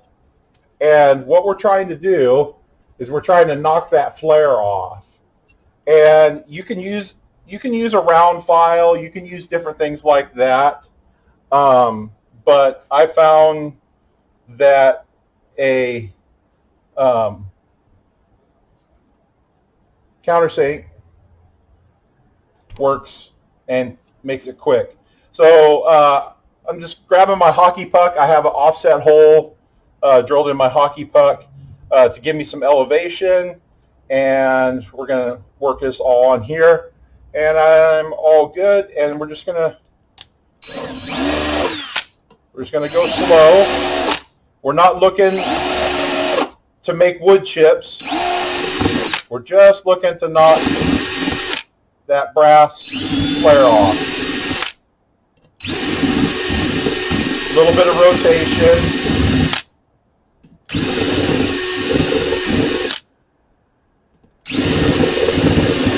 And again, it works, and sometimes they're stubborn. All right, so I've gotten into a little bit of wood here, so I'm going to stop so that way I don't get too far and the new flare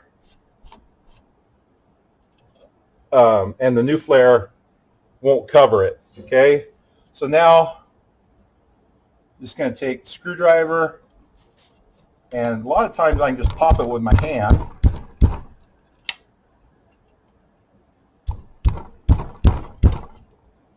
Yep, and it's coming.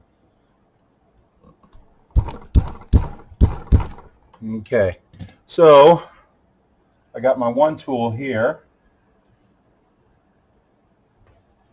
It's being a little stubborn, so I just turned this on a lathe. It's just a little under a ½ inch to where it slides through the hole.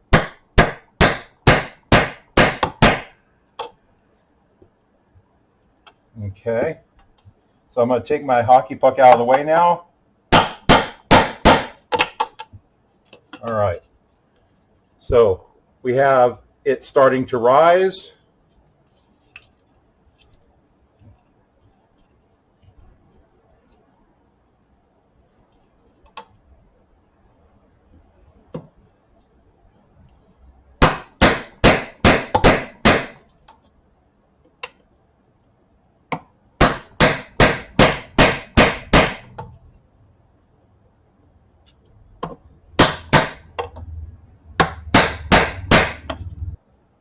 Okay, moving along here.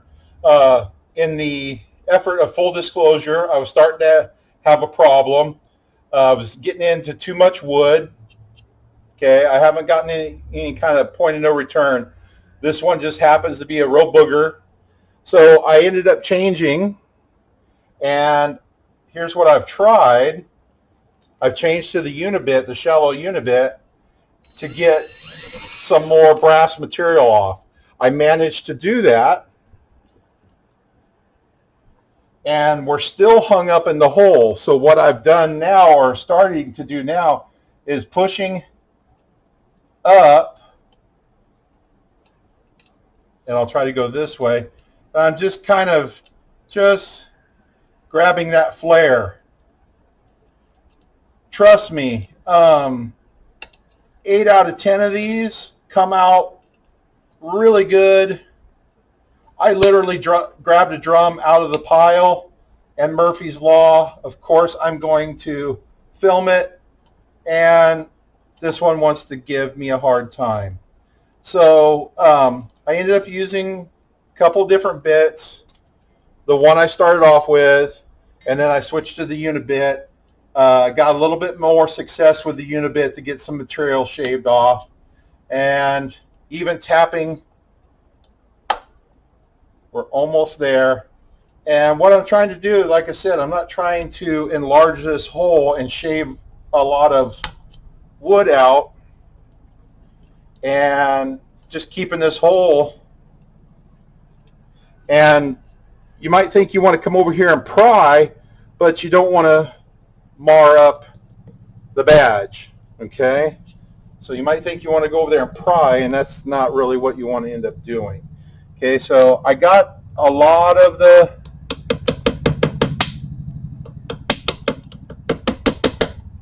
and we're almost there. There we go.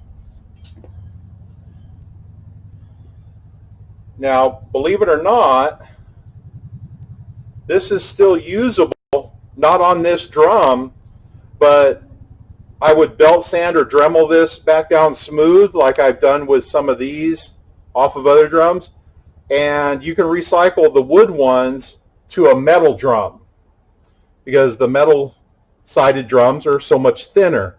So don't throw these away. You can always take your wood air grommet and clean it up and recycle it and put it into a metal shell drum. Okay, so here we are. We have it all taken care of that way. I'm going to show you, I'll show you first what I would do with the air in the heat gun, I would just warm this up carefully. Again, you're changing the color, so if the blue in this case blisters a little bit, it's okay. You just don't want to damage the badge. So I'm just warming up that glue on the Ludwig badge here. And I'm going to see if I can get an edge started.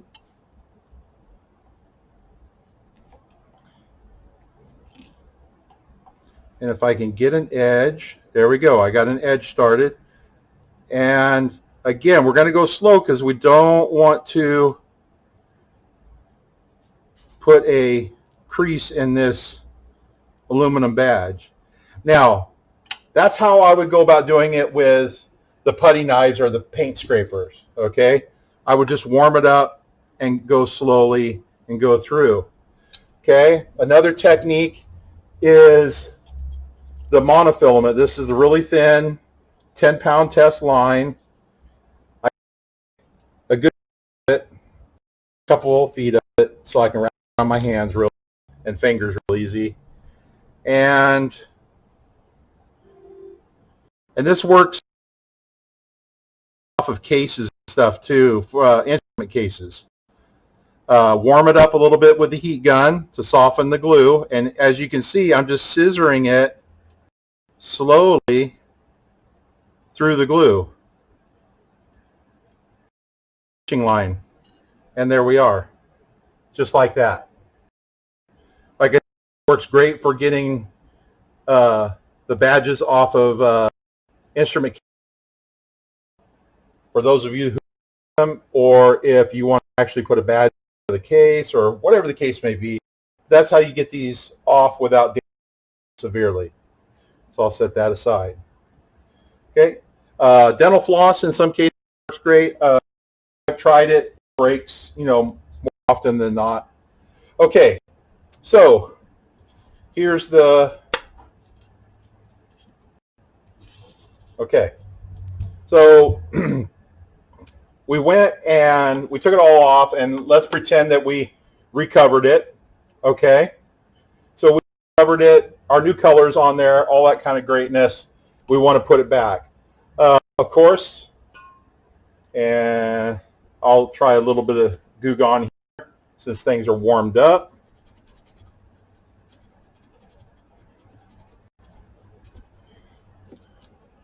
I'm just cleaning this. Of course, you would have your brand new clean laminate, all that kind of good stuff.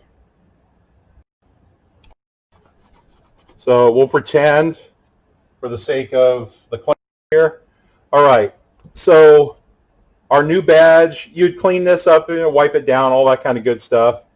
And at this point, you'll put a little bit of adhesive on it so that the edges don't pop up.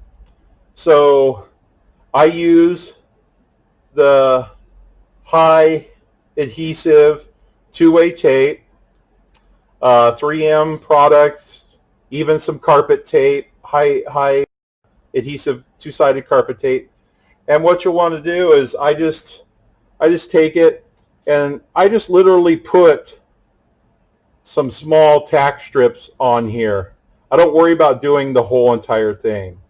I don't use like a contact cement or whatever, because when you go and put it down there, it'll smash all the glue out and everything. So I use the tape, so there's no cleanup of glue or anything around it, all that kind of good stuff.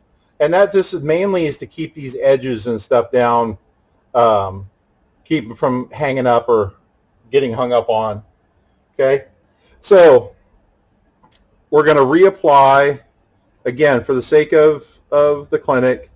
Everything's clean, everything's new, and now we're going to want to put a grommet back in there. So this is just a simple nut and bolt, a beveled Allen is what I got here, and you can collect all these parts from the hardware store. When I buy my grommets, I buy them from Jam and Sam Bernard Drum Wrap.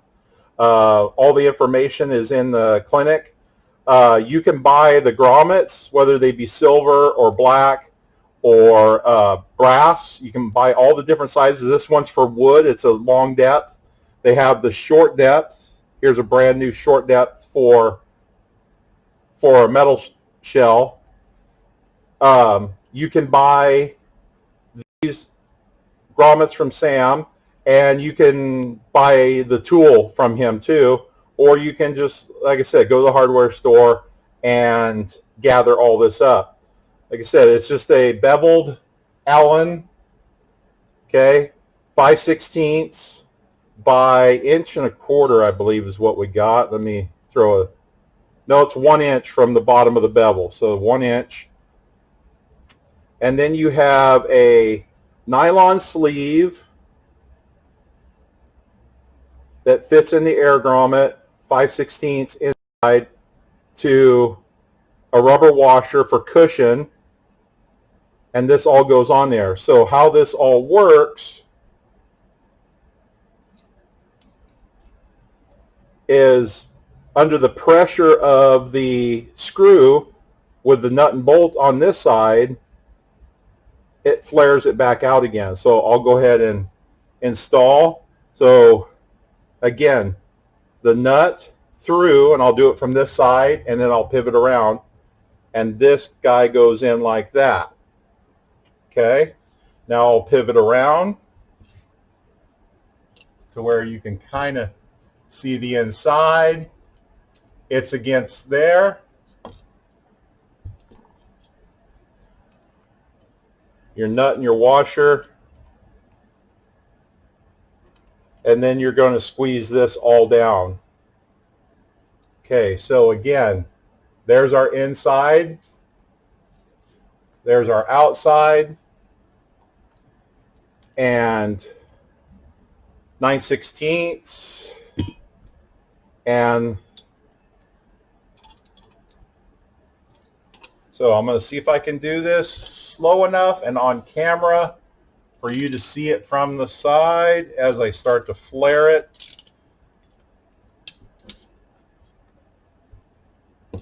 See if I can do this and keep it straight. And I'll move it around as I'm starting to do it. And it's a really soft metal, so it's not going to take much to flare it.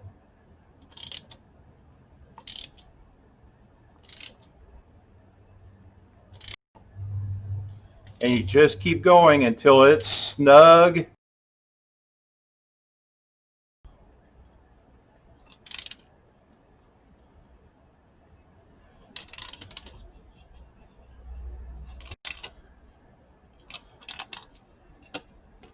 Okay, so we're flat. We're all flared on the outside. I'm going to check just the firmness of it because I was having to hold it up in the air. I'm going to check just kind of for firm. And this is where the tape also helps keep your badge nice and straight. Okay, so now I'm going to loosen it and take the flaring tool off.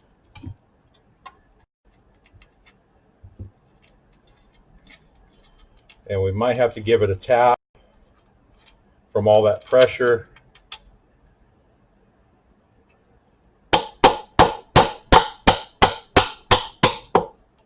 There we are.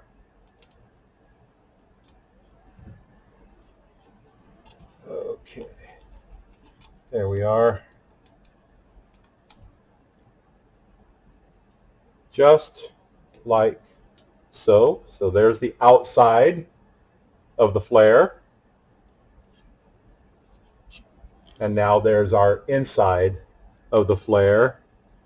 Even though we took a little bit of wood, not much, it's all pressed in and very clean. Okay? So that's how you replace an air grommet. Okay? That's with the grommet tool. And like I said, there it all is on camera. All the different parts to it. Like I said, you can go to your local hardware store and pick up the parts, or when you buy Air Grommets, just pick one up. They're pretty cheap from him. Okay, so there's that. I'm going to go ahead and set that aside now. Let's talk about some other Air Grommets that come across your plate.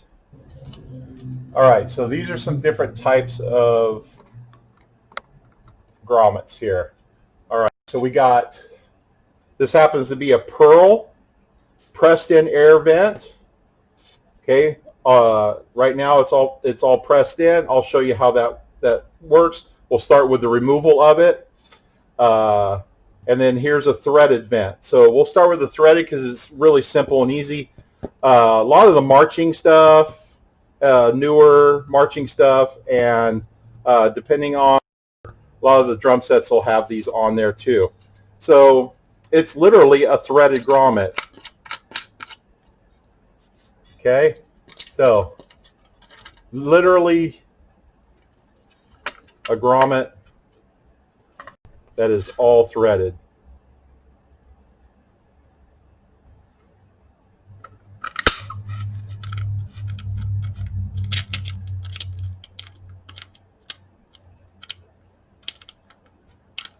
And you just reinstall it.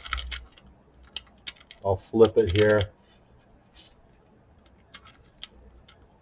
Wow. There we go. Okay. And then all I do is I'll just use my valve. A good twist with my valve cap pliers so it doesn't mar it all up.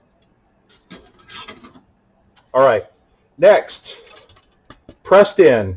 A lot of pearl. Again, this is your marching stuff. Anyway, again, hockey puck with a hole in it.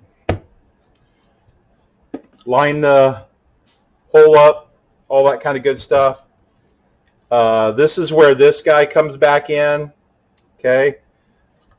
Machine this guy on the lathe to fit perfectly on these particular grommets. And again, it's just a 1/2-inch bolt that I machine down on the lathe.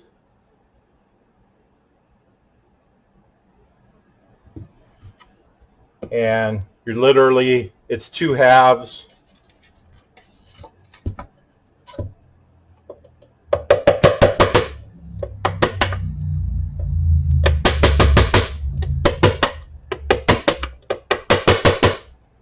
Same thing going in. So going in, you got this all, this is a mark in here. I just use the flat side of the hockey puck to hold it on the back side, anvil side. And you can tap them in if you have the, everything out. You can tap them in. Or here's just a simple nut and bolt. Okay, so let me go ahead and take this guy apart and show you. A lot of times they'll tap in. To get them totally seated, you'll just want to use this. This is a 3/8-inch bolt. Here's one I had all set on there and everything. I'll remove it. All right, so this is one I just made myself. 3/8-inch bolt. Go through. I just have a really nice heavy nylon backside, nylon washer. Okay, and again, we have a little bit of a gap. We have a little bit of a gap right here, so we need to press it in. And tapping doesn't do it. I've done them both ways, but to get them really nice and hard and seated, and you don't want to go so hard that you wrinkle the just words of advice there. So there's that. All right, final tool on my bench. So let's bring the wrap up this guy, and we did this. Say you don't have the flaring tool that I talked about. You can put through and get it nice and firm on a hockey puck, or I have some nylon pieces with adhesive felt. Get it all on there, and then if you have a dapping block set, okay, just get one that's a little bit larger, like I, and I'll pivot. Just flare it with this guy and the hammer, so you can flare it too.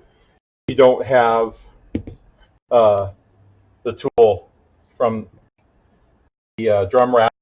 Make yourself one. That, in a nutshell, is replacing and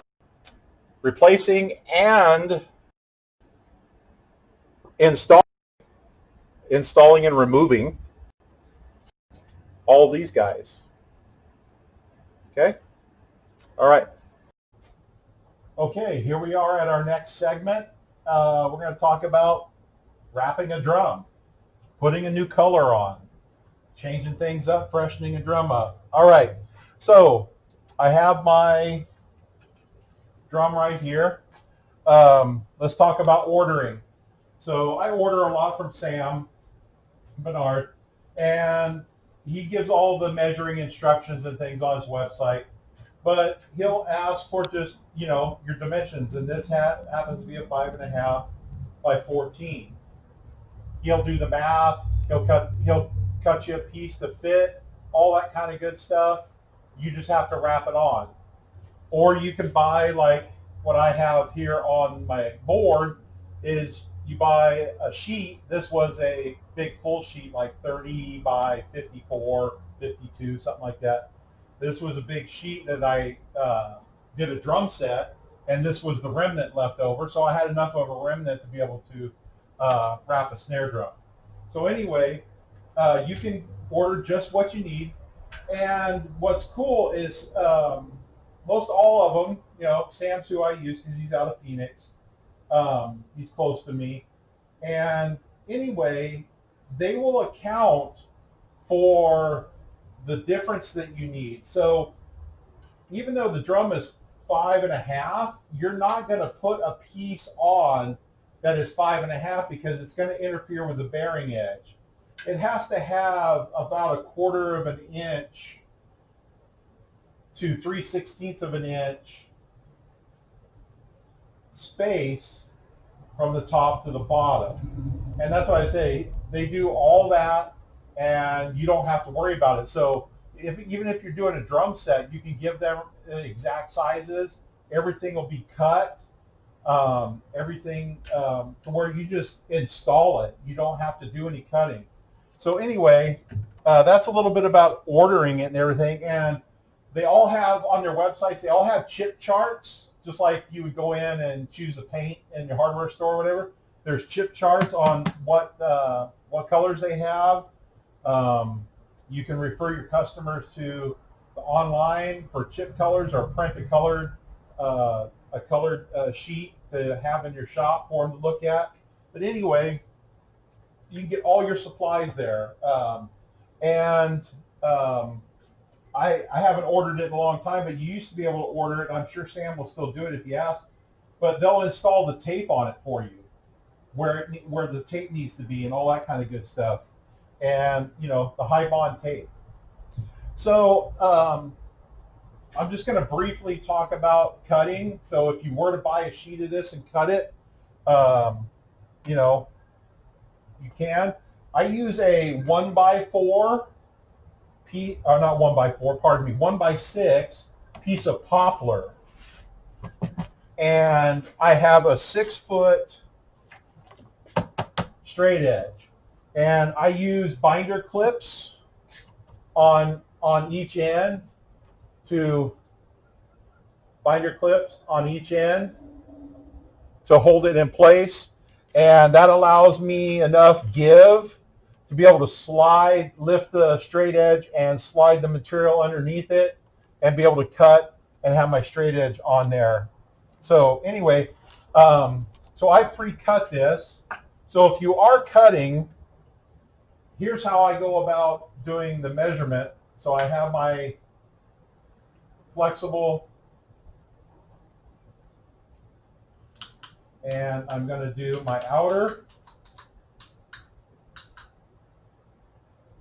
and I'm going to go 1 inch past. So in this case, the exact measurement is 44 around, but I want to go 1 inch past for an overlap. So I'm going to cut 45. Okay, and so that I have plenty of allowance for my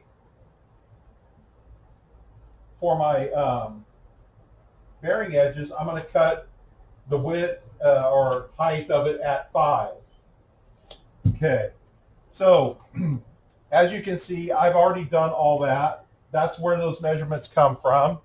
Let's set that aside. You can use,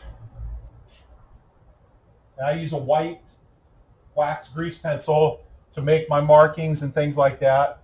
And again, like I said, I slide it underneath, and I use a fresh, sharp box blade, and you just have to score it about 4 or 5 times, and it'll usually snap nice and easy.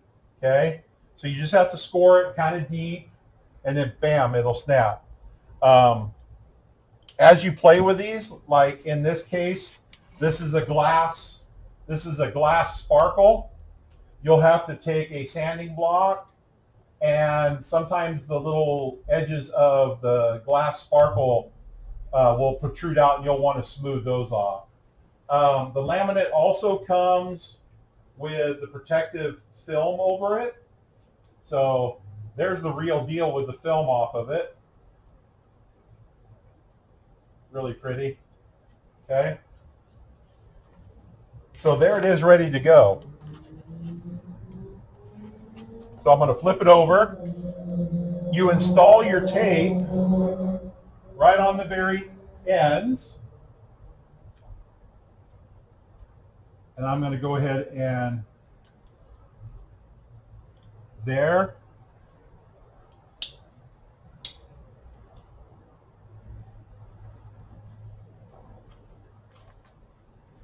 Right on the very ends.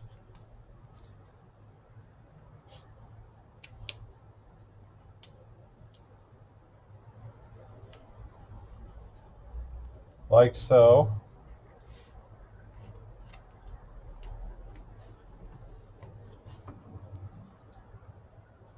And what really holds this all on is the hardware. Okay, so I'm going to go ahead and now that I've gotten that far, I'm going to pause and reset to show the rolling. Okay, so I made a camera move and set up. All right, so we're going to start putting the laminate on. And so I've chucked in my third hand here, my little workhorse here. When I took the laminate off, I took the time to take a pencil and make a pencil mark where the original seam was, right over this lug casing. So that's where I will want to end the wrap. So I'll want to wrap this to where when it ends, it will end right there on that lug. And then that lug will sit over that. Okay. That lug will sit over that like so. Okay. So that's what we're looking for.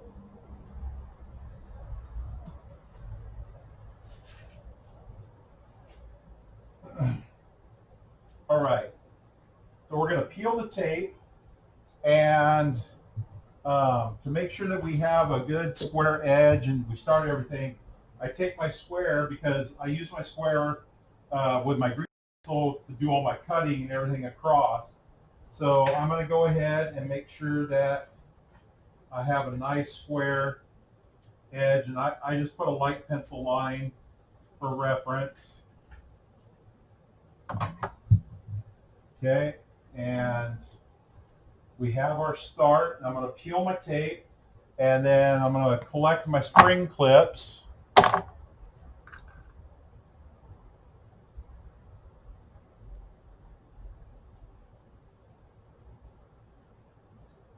Peel my backing tape off.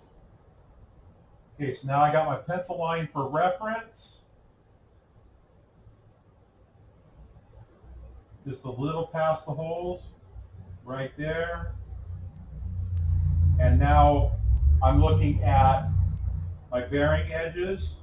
Not only am I square to the pencil line I did, but now I'm square and I'm centered to the bearing edges. Okay, so now that I have that, I'm going to take 2 spring clips and set it.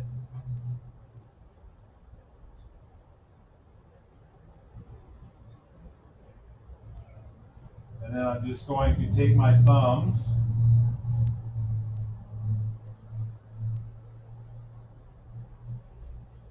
and just keep nice even pressure all the way around.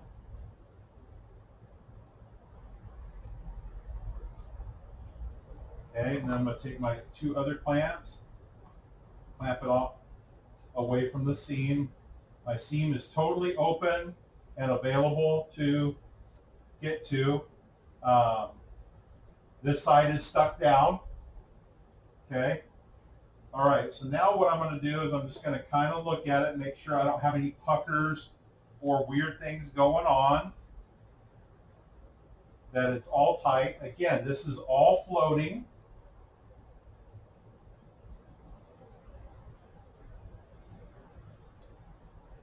I'm taking it loose because I've seen a little bit of a pucker over here, and I'm running my thumb along.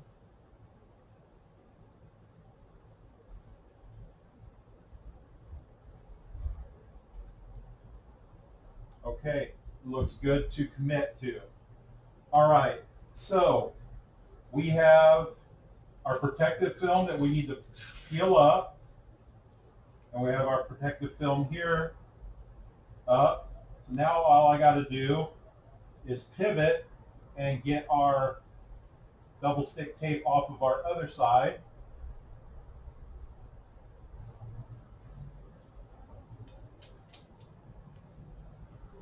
Now we're going to come right over our Mandrel third hand here, and we're going to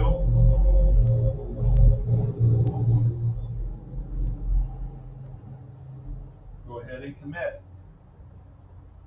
All right. Now, I'm just going to grab my roller, and I'm going to roll this seam. Just a wood roller I have. With some nice even pressure on that. Okay. Now, the last thing I'm going to do is I'm going to fold these back over. I'm going to take a piece of, this is like some 5mm wood I have laying around, and I'm just going to now move the clamps over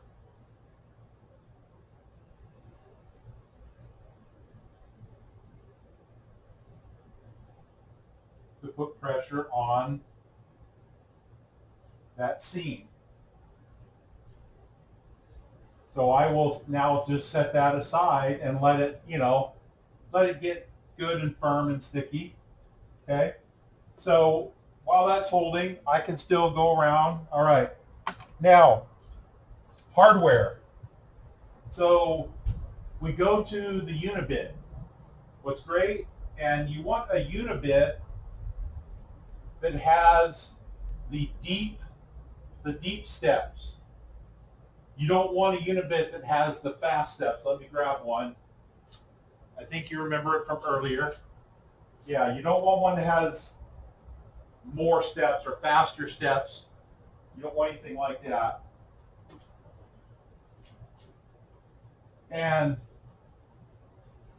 you'll go from the inside out. So I just put it here on the horse, and again, I'm just going from the inside out. And in this case, it's the first step on this unibit.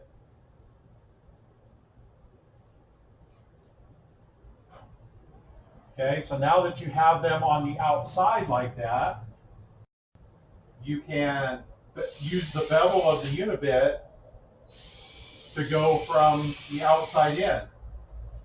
So that little step gives you a good bevel. All right, the other thing cool about the unibit that I love for the drums is there's so many different size holes. So like this air vent hole, okay, you don't have to change bits all the time. And all I'm doing is making sure that I'm supporting, because there is no glue or anything like that. All the tape and everything is at the seam. And I'm just going one slow step at a time until I'm through. Not taking any wood, and then I'll finish the correct size from the outside and get my bevel. Like so. And then after I go and I do all these holes, all the hardware holes, all the mounting and everything, then I'll peel the protective off of it, check all the holes. I leave the protective on just for that. It's one last layer of protection as I'm doing the holes. So peel the protection off, put your clean hardware on, and you're ready to go. And that's a rewrap. You put the air vent in like we've talked about. It's just all the steps that I've showed you for snare drum. And again, I don't think I've really said it or alluded to it maybe. Can't remember in going through. But these steps work on everything. Toms, you know, they'd be rack toms or floor toms or timbales. Anything that is a shell and hardware with an air vent, all these techniques, they go through everything. And as some of you are finding out that may have attended my timpani clinic, a lot of the different dent techniques or tools or different things like that are all carried over from one instrument to the other. So there's a rewrap, okay? So this drum was really nasty, had a really bad faded red or something on it, and now we're back, and you know, somebody would be proud to own it and use it now. Okay, so there's rewrapping. All right, let's talk about hoops. In the snare drum part, we talked a little bit about taking the wobble out of a metal hoop, but we're gonna spend more time talking about the whole wood hoop. The only reason why I have it out here is because I have the arbor press out, and believe it or not, the arbor press I use on the gussets for the wood hoops, but you know, I don't want to get ahead of myself. But I do use it if I happen to have to get a kink out, so that's the only reason why I'm going to do a little side follow-up here, is because I have the arbor press out. So I'm going to go ahead and get, and I'm going to put my hockey puck in, and I'm going to get my press down. Okay, and from, let's see, making sure that you got a side view and an upper view and all that kind of good stuff. But I'm gonna use the side of the hockey puck, so I'm gonna let the rim set over the edge of the hockey puck, and usually your kink is somewhere where the, you know, rim got forced or dropped or something, and you have to flatten it back out. So I will take the arbor press and I'll offset it, and I'll use the rubber hockey puck kind of as a spring, and I'll work it to where I just pick it up and move it and work it, and I'm working it slow, okay? The only thing I'm doing here, you know, kind of making sure that we do things quickly, is I always protect the end of my arbor press, whether it be with some blue tape or something, so that I'm not putting big scratches or anything in here. I'm just showing you the technique, but I'm also giving you the warning that make sure to protect your arbor press from scratching the chrome and all that kind of good stuff. But the technique that I use when I'm getting that kink out of a rim is you can kind of see the give that the hockey puck does, and I'm trying to give you a few different angles here of it without my hand in the way or things like that.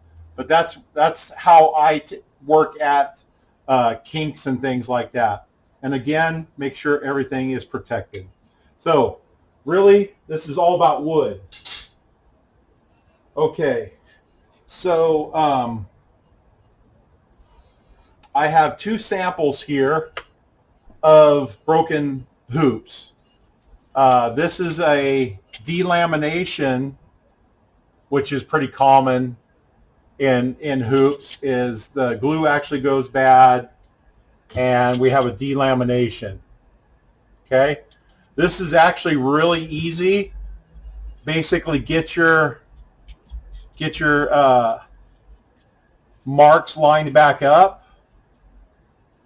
Okay, you can use the old drum head to make sure that you have the circumference and the diameters all right before you commit to gluing.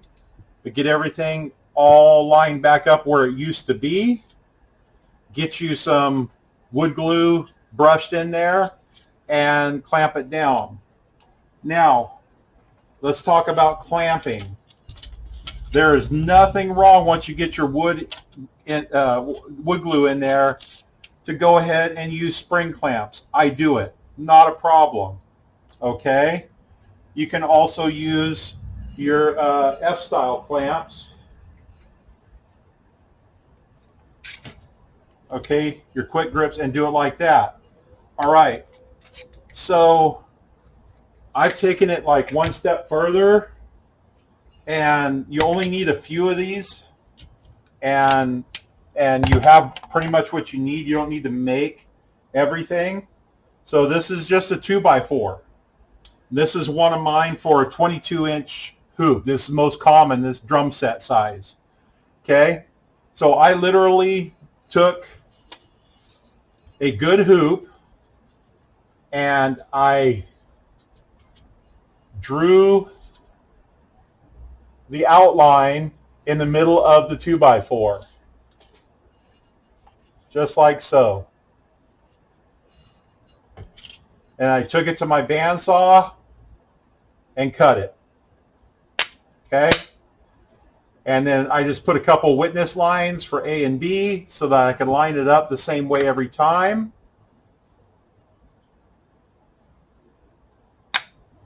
And it gives me a nice flat surface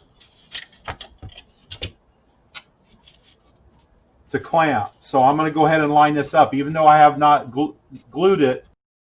See how this works. So nice flat table to work on with this. You take one side of your clamp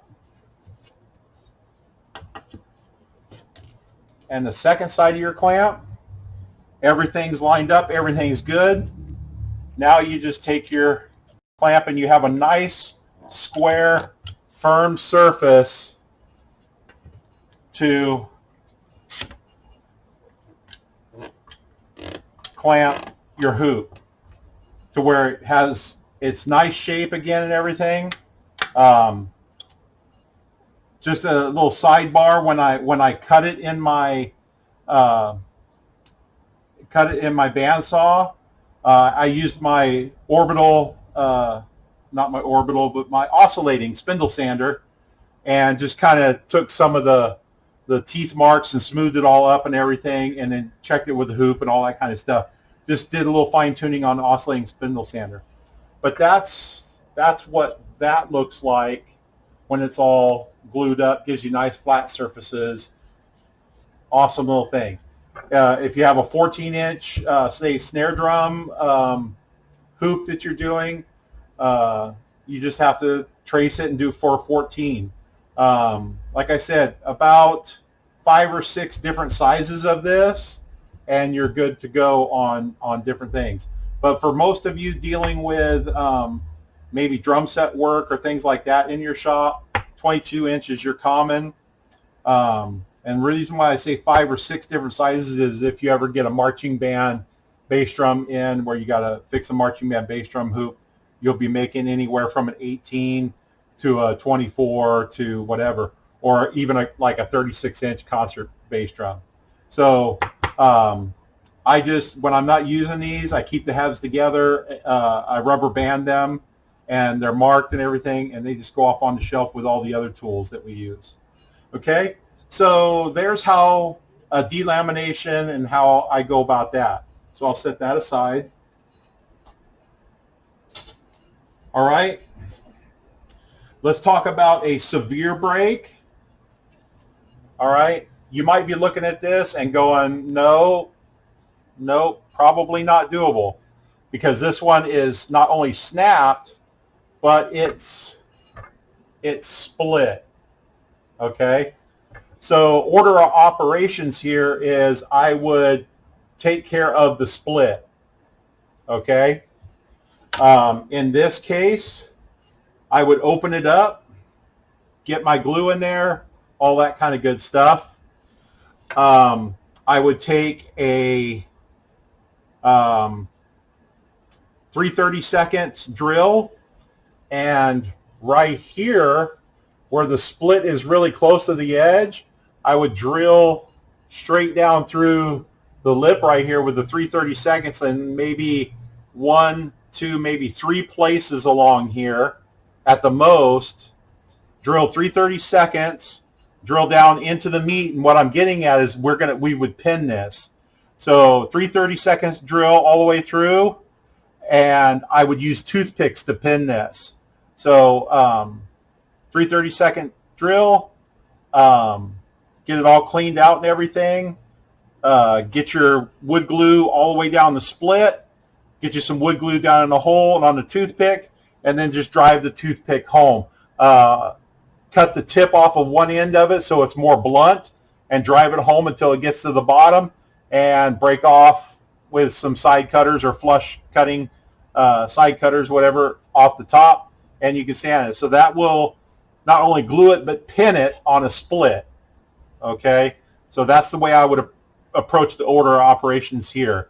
And I use toothpicks a lot on a lot of the hoops like this. Okay, once that's dried and everything, I would go ahead and I would address this gnarly crack. Okay, first thing, I would take my dental picks and tweezers, and I would get all the loose splinters out of there I could, and I would work on getting it meshed back together, which this meshes pretty well, but it meshes to a point. Okay, so again, this is where the block that I just showed you would work well. Here's another, before I did the blocks, I did this years ago where I just took some curved pieces of snare drum or these bass drum blocks like I showed earlier, and I would line all this up, get all this good to go, get it all in there, and I would put a ratchet strap, or I put something around the edge. Here's what I usually do, just a ratchet strap around itself so I could draw this in and not fight it, and then I would finish it off and all that kind of good stuff. And then I would block these to get that transition nice and smooth and leveled out. Okay,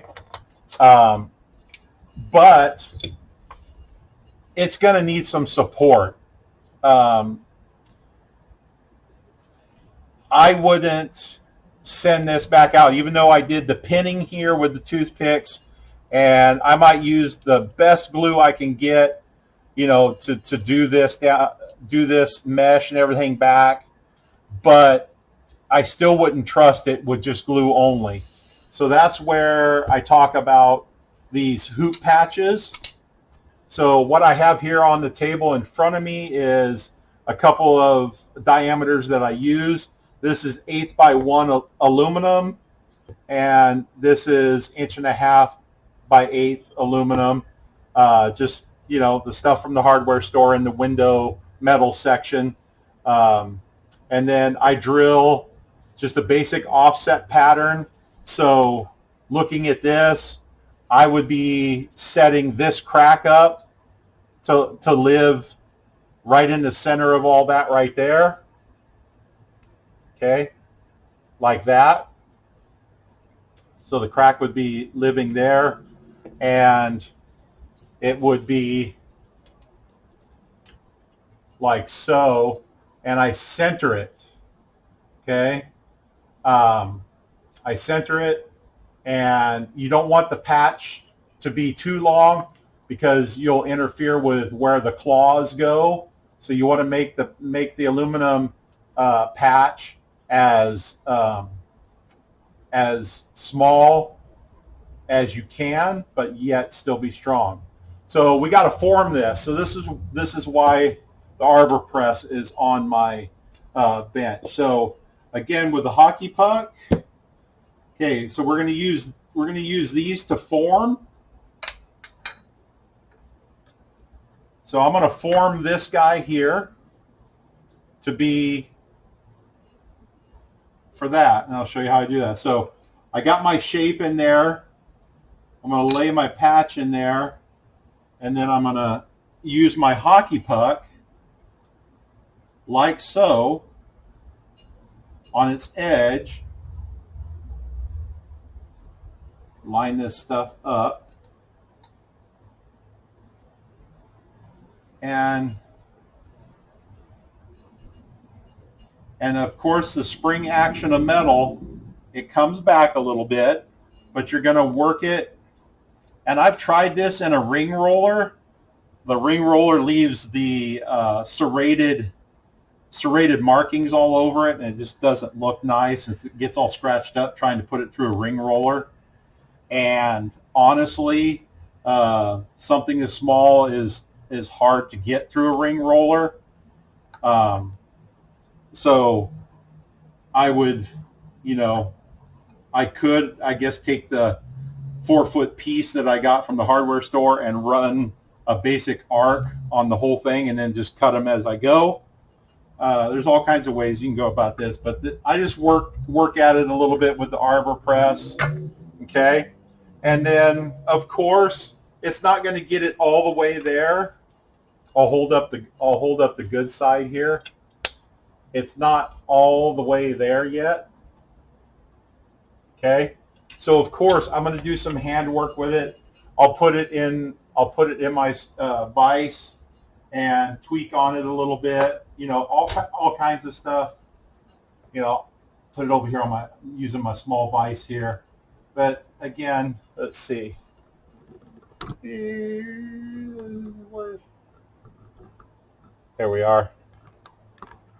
So, you know, I put it in the edge of my small vise and give it some small tweaks, you know, until we get it. But you get the idea. Use what you got. And again, this is all glued. So this is the last thing that goes in. So it would be laying on there approximately like that, all nice and neat and everything, and centered. Okay, centered in the wood, aesthetically is mounted as pleasing as possible.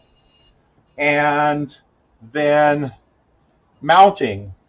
So I'm using just basically this is a 3/16 machine screw, Phillips head, with a nice washer and nut, and then I'll put just a little bit of blue Loctite on them so they won't rattle loose, rather than have a lock washer there with a big stack of washers. I'm trying to make this as aesthetic as possible. Now there have been some times, and I'm really, I'm honest here with this, I'm really back and forth on machine screw versus pop rivet. So I've stuck the pop rivet through the long reach pop rivet, which these are, by the way, 3/4 of an inch long. It goes through the metal and the wood and gives you plenty of room to neatly put the washer and nut on. But I've done pop rivets through here with the backing washer. That way the pop rivet's nice and smooth, and the underside is nice and smooth, and everything's as low profile as possible. I've done that stuff before. So I'm good either way, but I'm just throwing it out there. I've used pop rivets on this. Okay. Never used an actual like wood screw, because I feel as though the wood screw will just, either crack if you don't pre-drill. It causes more problems. So anyway, yeah, you would mount this on there, pre-market, drill the holes, all that kind of good stuff. If you happen to have a wider, like a concert bass drum, marching bass drum, something a little bit wider, that's where I jump to the 1.5 inch, okay, for the wider hoops. And then as a sidebar to this, it's not so much a repair, but it's a preventative. It's a preventative, and it's like an Aaron Redneckify MacGyver trick. For those of you that are really familiar with marching band, they do a lot of stick clicking on the rims of the bass drums for cadences, all kinds of different things. And they will wear these things out. And they sell what are called stick savers. They're a bit pricey, like all different drum equipment and things are. But you can also make your own stick saver with this by getting the contour, and you'll want to get it close to the claw as possible, and you let it set off the rim approximately 1/4 to 3/8 of an inch, protruding, kind of like how I'm holding up right now to the cameras. Okay, it's going to protrude past, and they're then clicking on that instead of the wood rim.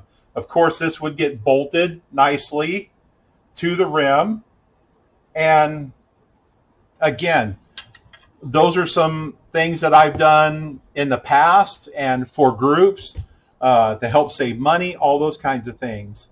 And while I have it in my hand, I haven't done it, but I've even seen groups take hardwood, bend it. They have a dad that is good woodworker or whatever, and they'll bend it, and that's a stick saver that they bolt on that is hardwood. So those are some hoop things in general.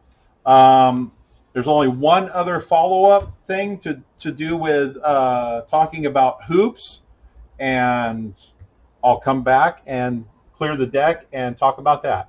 Okay, let's put a bow tie on everything about hoops and things like that. So, claws, because they hold the hoops on. And so these claws, over time, can become really, bent or misshapen, things like that. So I've come up with some dies to help in this.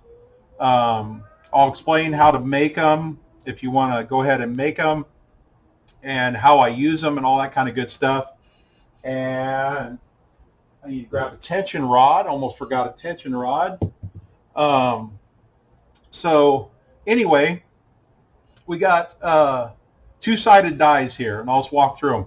So here's the curved guys here, over here. And when I mean curved, they're round. Okay, so this die here is just for all those curved guys.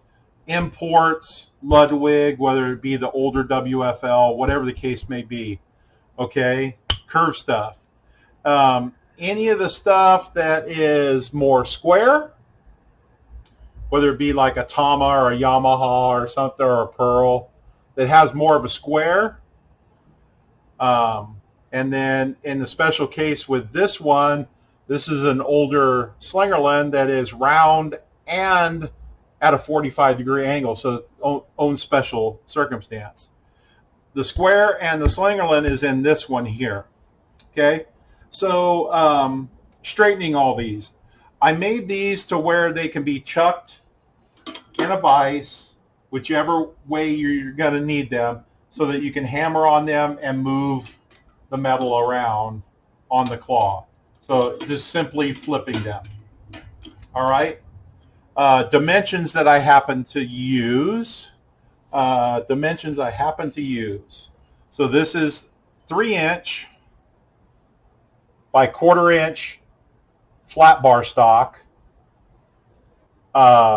This is literally a 5/16 bolt that I just cut the threads and the ends off. I just went in the scrap bolt bin. It was a grade 8 bolt, I believe, so it was nice and hard. Welded it on the end, nice and straight and everything. When I cut the ends off, I actually threw it in the lathe and rounded the ends off really nice and smooth, filed them and everything. Did that. So we got 5/16 on one end. On the opposite side is 3/8. So that's what we have here, and that's the two most common sizes. So here's like a large concert bass drum hoop, and there we are, 3/8. And you can sit here and I'll chuck it up now. So if you needed to get these all nice and straight, you lay it on out there, grab your, chosen weapon for persuasion, and you're able to tap on the sides using the side plate to straighten things however you need to. And I made it to where I just, I can use my thumb to hold. If you want to put a clamp, actually put a clamp on it, you can. So that's kind of the idea and the theory behind it. Okay. The reason why I grabbed a old tension rod is sometimes the holes in the claw get smashed, and I just use an old tension rod. I filed a bit of a point to this one to help it get started.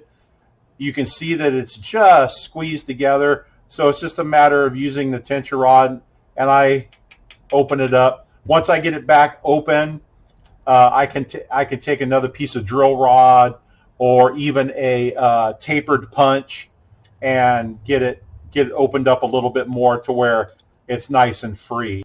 So I'll start sometimes with an old tension rod that I've beveled and work that out if I need to do that. So that's why I went and grabbed the tension rod to talk about that, opening that up, or a tapered punch. So this is the 3/8 side. All these guys here, the smaller ones, that's what the 5/16 is for. And again, you just work out the curls. Okay, so that's that die. Again, that's 3" wide by 1/4" thick flat bar stock for that one, and some bolts. The bolts, by the way, I didn't say, the bolts I cut them at 4 inches, so I have a 1/2 inch overhang on each side. Okay, on this guy. So this guy is for doing the square ones. This measurement on most of the square ones here is 3/8 on most of the Pearl, Yamaha, Tama, a lot of that. Okay, so all I did was weld on an 1/8 inch piece of flat bar stock to bring this out to dimension of 3/8, but this is still 3" by 1/4 inch, and then with the 1/8 inch added on. Okay, so it's all welded, all solid and everything. Okay, so this gets chucked up, and there we are. So now again, you can chuck this up in the vise, choose your persuasive hammer of choice, and go ahead and take care of that. Get it all back in line. Okay. Now the hole. Okay, the hole is a relief hole. I believe this one's a Pearl or a Yamaha. That can't remember exactly. But if you look at this guy, there's no jutting out point here. Okay. This one here has a jutting out point so that it kind of hugs the wood hoop. So it juts out. So that's what that relief hole is for. So here it is here and over, and now it'll lay flat. Actually, I put it on backwards. Let me do that correctly. There we are. Okay, so we have a relief, so everything's nice and flat. You can work it however like that. Okay, so that's just the one square side. Another note on these, I ground them nice and smooth, filed them nice and smooth, and then I took these, and these all got highly polished on the buffing wheel to get them nice and smooth and everything, to where there's no burrs or anything that's going to scratch, so that you can work the metal right on them. Okay, last side. So for this special Slingerland, part of it is at 45 degrees with a rounded bevel on the other side. So as you might be able to see right there, there's a 45-degree grind on the one side with the rounded bevel. And you can see the grind. Again, it's all polished. And here's how that works. So you got your 45 out here, just like that, so that you can work those out. Okay, so these are just some, call them claw dies, call them, whatever. But these two will cover almost 100% of all the claws I've ever come across to straighten. And it was like a 2-hour build. It really took me longer to file them, grind them, and buff them than it was to cut them and weld them. And then making sure to do the lathe, where everything's nice and smooth and everything. So there are all of those guys. And that should wrap up hoops. All right, moving on. And I believe we're almost done. Okay, so we're going to finish this up. The last thing I want to chat about, and I was actually on the fence about it, but I've gotten enough phone calls during COVID from techs looking for some advice and guidance about bearing edges. So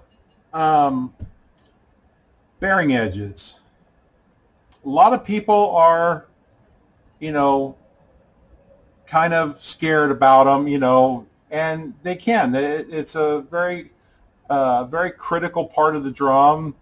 The voicing of the drum and everything comes from that bearing edge in concert with the heads and everything else. But it's not something that you should be necessarily scared or apprehensive about. But the questions coming in, and I'll kind of consolidate the calls that I got, was damage. So for instance, this is out of my pile, some damage that I had out in the pile. These are from marching tenors, the 6-inch and the 12-inch off a set of tenors. There's damage, mainly damage from rim shots and not having things set up properly. Usually when a damage happens like this is they've tightened the head so much that the rim is below the bearing edge. They've stretched it down so much. And when they come in with their tenor mallet, the shaft is hitting, or they're even getting close to where they're hitting the ball of it on air. So it causes dimples and damage. And that's a crux of the phone calls that came in, is damaged snare and tenor bearing edges. And one tech was sharing with me, they called Yamaha, and I think it was a 10 or a 12 inch. It was like $200 just for that one replacement drum. It might have been even more, but it was something that got my attention, even on the price of it. It was either Yamaha, Pearl, somebody. He called, he got a quote, and so he started calling around, and he got my number. Anyway, I asked him point blank, how comfortable are you with woodworking tools and things like that? And a little bit of woodworking background, comfortable with things. So long story short, this can be done. Small router table. You do need a router table to keep everything flat. So let's just kind of walk through what I would do here. There's two angles to this particular bearing edge. You have an inner 45 and a top 1/8 inch bevel or round over. So the top is actually round, where about 2 layers of the drum, or about a 3/16 in, it drops to a 45. So I have 3 basic bits here that I use for my reconditioning bearing edges. So this is a 1/8 inch round over with a bearing guide.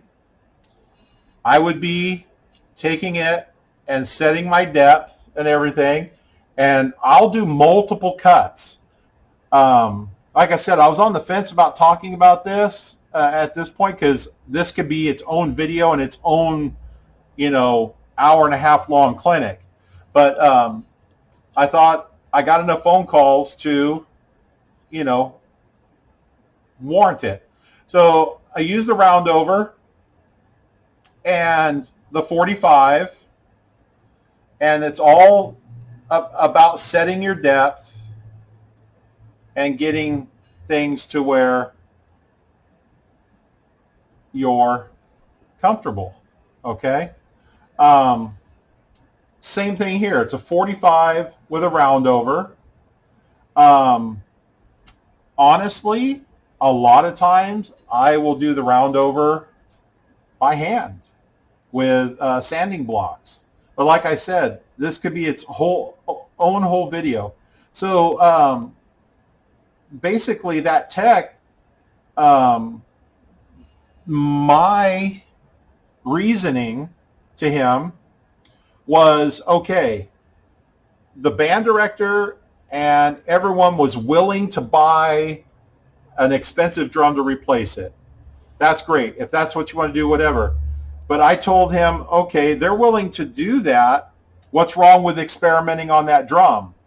So if you experiment on it and you blow it, they were already ready to buy a new one. So really no harm, no foul on it. But if you experiment on it and you get it to where it's back and it's playable and all that kind of stuff, you're a hero. And so that's where we left that conversation, is going to try it. And I haven't, this was about a month or so ago, I haven't called them back to see what the success was on it. But that's kind of what pushed me over in doing a little bit of a share out on bearing edges at this point. Like I said, this can be its own video. But anyway, my bits are, like I said, an 1/8 inch round over for my go-to, 1/4 inch round over, and a 45 degree. And again, playing with the height of the bit and how much you're taking off, and you creep up on it. You just creep up on it until you get your profile back. The reason why I have this drum back here, the drum that we put the wrap on, is this one's not a 45. This one here is a roundover, and this one happens to be in the 1/4 inch roundover zone that I would use this bit, and it's a 1/4 inch roundover on both sides. It's an equal. It's like a bull nose. Okay, so just a little bit of chat about reconditioning the bearing edges. That it is something you can do if you have a little bit of a woodworking background, even better. And I'm sure some of you out there have a better woodworking background than myself and might have some better ideas. And please, or a better bit or idea or something, please put that in the comments in the chat and all that kind of good stuff. But again, that's bearing edges. So I'm going to keep that short and sweet. And that's where we're at. I think we've gone through all of the different points that I had addressed for the clinic. So there we are.